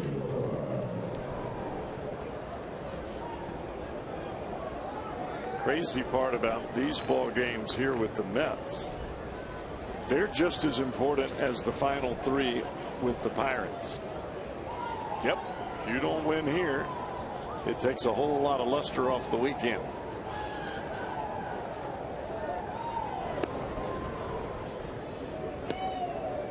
Starling Marte's home run came against Kevin Gregg. Gregg has been a nice bounce back story this year for the Cubs, but man, did he melt down the other night. Got charged with what, 5 runs in an inning, and then blows his gasket about, not being the closer with the team anymore. And man, it is always something there in Chicago. Here's Tovar. The ball bunted foul as he's asked to put down a sacrifice to try and advance a runner. Yeah, I think Lutz was there in case Satin didn't reach, but with a runner at first base, you bring Tovar to the plate specifically because he can bunt. What a major league debut it was yesterday for Wilfredo Tovar. He had 2 hits and an RBI in his first major league game. Got the start against Philadelphia. They brought him all the way up from Double-A.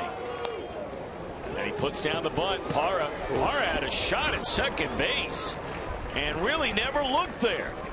There was never a call. It did not appear from anyone on the bunt. And you have to be thinking too as you get to the ball, and you can see there, if you're thinking too, you've got a perfect shot, and it was not going to be bang bang. But if you're not thinking that way, you can't do it. But Tovar gets a bunt down, and now back to the top of the order we go in Young.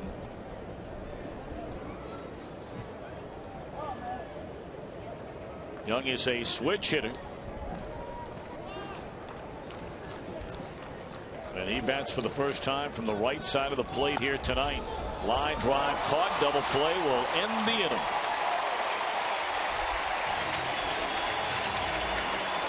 Reds will have Cozart leading things off. Bottom of the 10th inning in a 2-2 game.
Nothing wrong with that. Mets are 8 up, 10 down.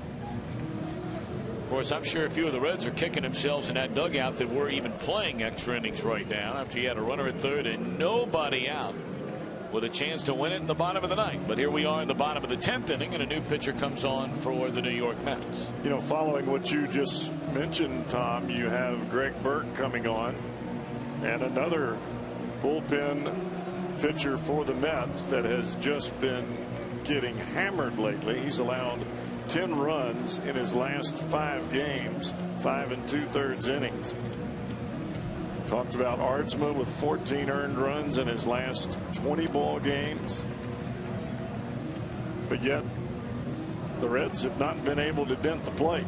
It has been a very slow offensive night for the Reds. Only 1 inning in which they were able to score and still left the bases loaded in that inning.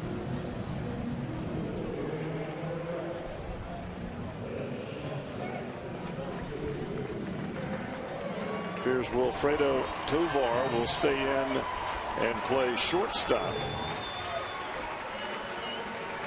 And the double switch move. Quintanilla out of the ball game.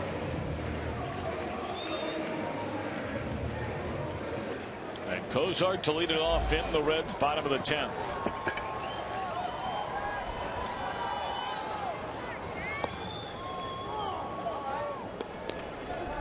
Frisbee-like breaking ball off the outside corner, strike 1. Devin Mesoraco on deck, and then it'll be the left fielder Derek Robinson. Strike 2.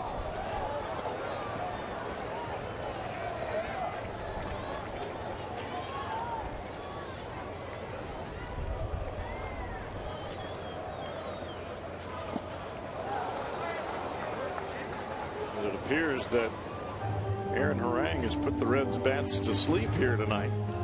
They're going to have to wake them up if they hope to win this ball game. They had 1 hit in the first inning. They had 3 hits in the second inning. They've had 3 hits total since, and we're in the 10th. Singles by Cueto and Hannigan, and then that double by Chu, which led off the bottom of the ninth.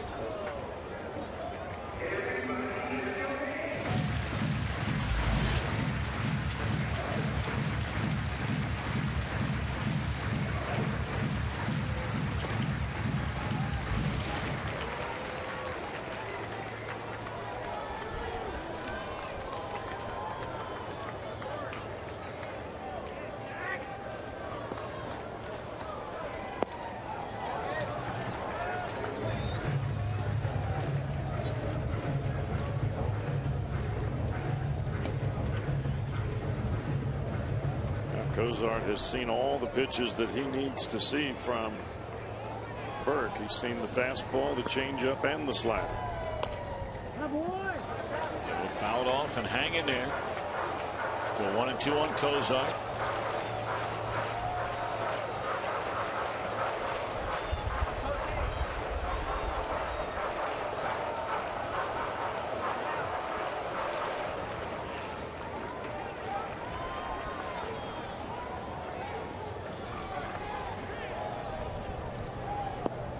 Thought about it, lays off of it.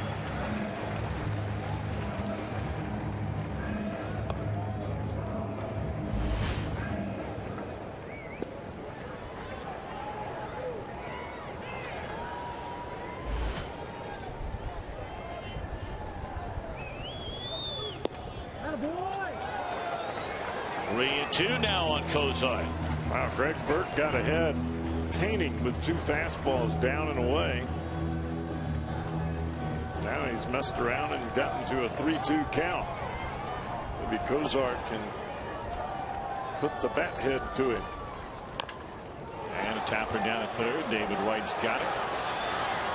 In the dirt, picked out of there over at first by Duda, 1 away.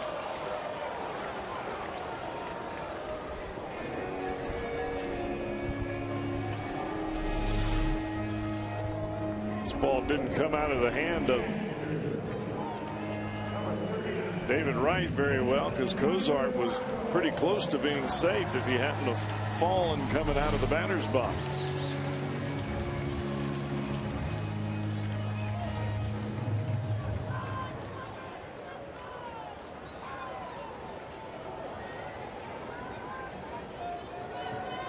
Now the batter, Devin Mesoraco, batting for the first time tonight. These are the toughest kinds of ball games late in the season. You're playing the Mets. They have nothing to gain. It's a game that you're supposed to win if you're the Reds. Now here you are in extra innings. Yes, you're tired, but you have to fight for it.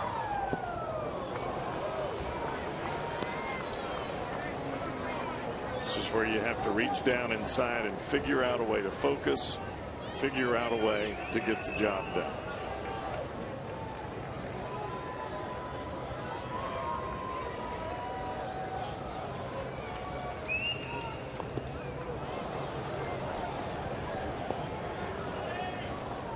You hear it all the time, Tom, talking about the mental edge of the game and how much, you know, some people say 90%, 98% at this level is mental.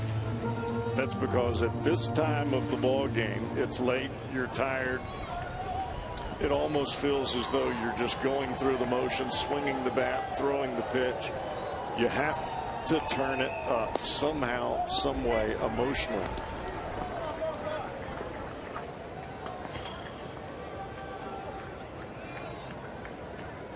Where your leadership from your team comes in, where your group unity, you just have to figure out a way to get it done. Off the glove of a diving right, and a throw to first, not going to be in time. That'll be a base hit by Mesoraco. Of course, he had the extraordinary in bat, almost the exact same location in the 9th inning on Friday against the Pirates. That had so much topspin on it. Or maybe it knuckled out there, but that ball just nosedived as Wright had his mitt up around the belt. The next thing you know, it wound up down around his ankles. That ball was scalded. But even with that, you could really see the hustle from Mesoraco down the line, taking nothing for granted.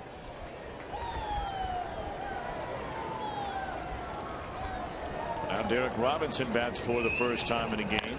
And a high bouncer down the right field line will send Mesoraco to third. And now the Reds once more have the winning run at third with one out. Hit that ball in the hard part in front of home plate, and that baby took a major hop over the head of Duda. Sinker ball pitcher, yeah, you want a ground ball, but that baby took a major hop with Duda playing in. He was holding on the runner Mesoraco. He broke off the bag, and it goes right over the top of it. All righty, so now Mr. Chu with a chance to win this thing.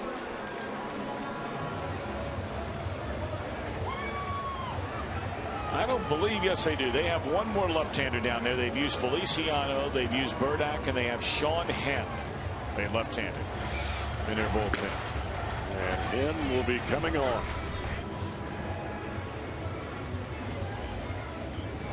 We learned the Pirates have just finished off the Cubs. A 2-1 Pirates win tonight in Chicago. The Reds are trying to answer here in the bottom of the 10th.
No. Sean Hinn in the ball game.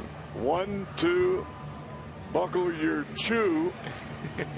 8, 9, 10, a loss for that man, Sean Hinn. Very nice. We were the warm-up act for that in between innings.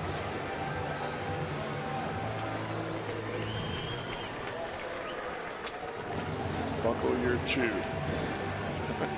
8, 9, 10, a loss for him. Here we go. Bezaracco, 1-out single, went to third on a single off the bat of Derek Robinson, and now for the second straight inning, the Reds can win it. They had a runner at third, none out in the 9th inning, did not score. And now a runner at third with 1 out in the 10th, and Shin-Soo Choo waiting on the pitch. Way outside for ball 1.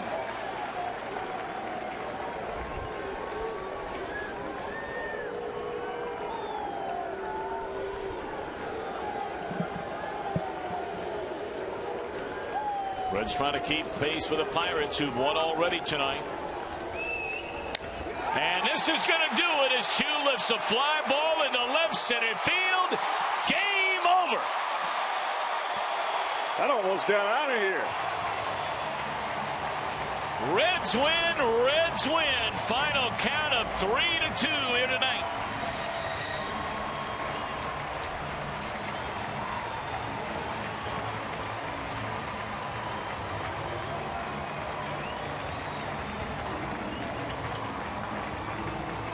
And naturally, this will be our Nissan drive of the game. Shin-Soo Choo making sure there would be no repeat of the 9th inning. 1-2, celebrate with Choo. 8, 9, 10, a loss for Mr. Hinn, and that's all she wrote.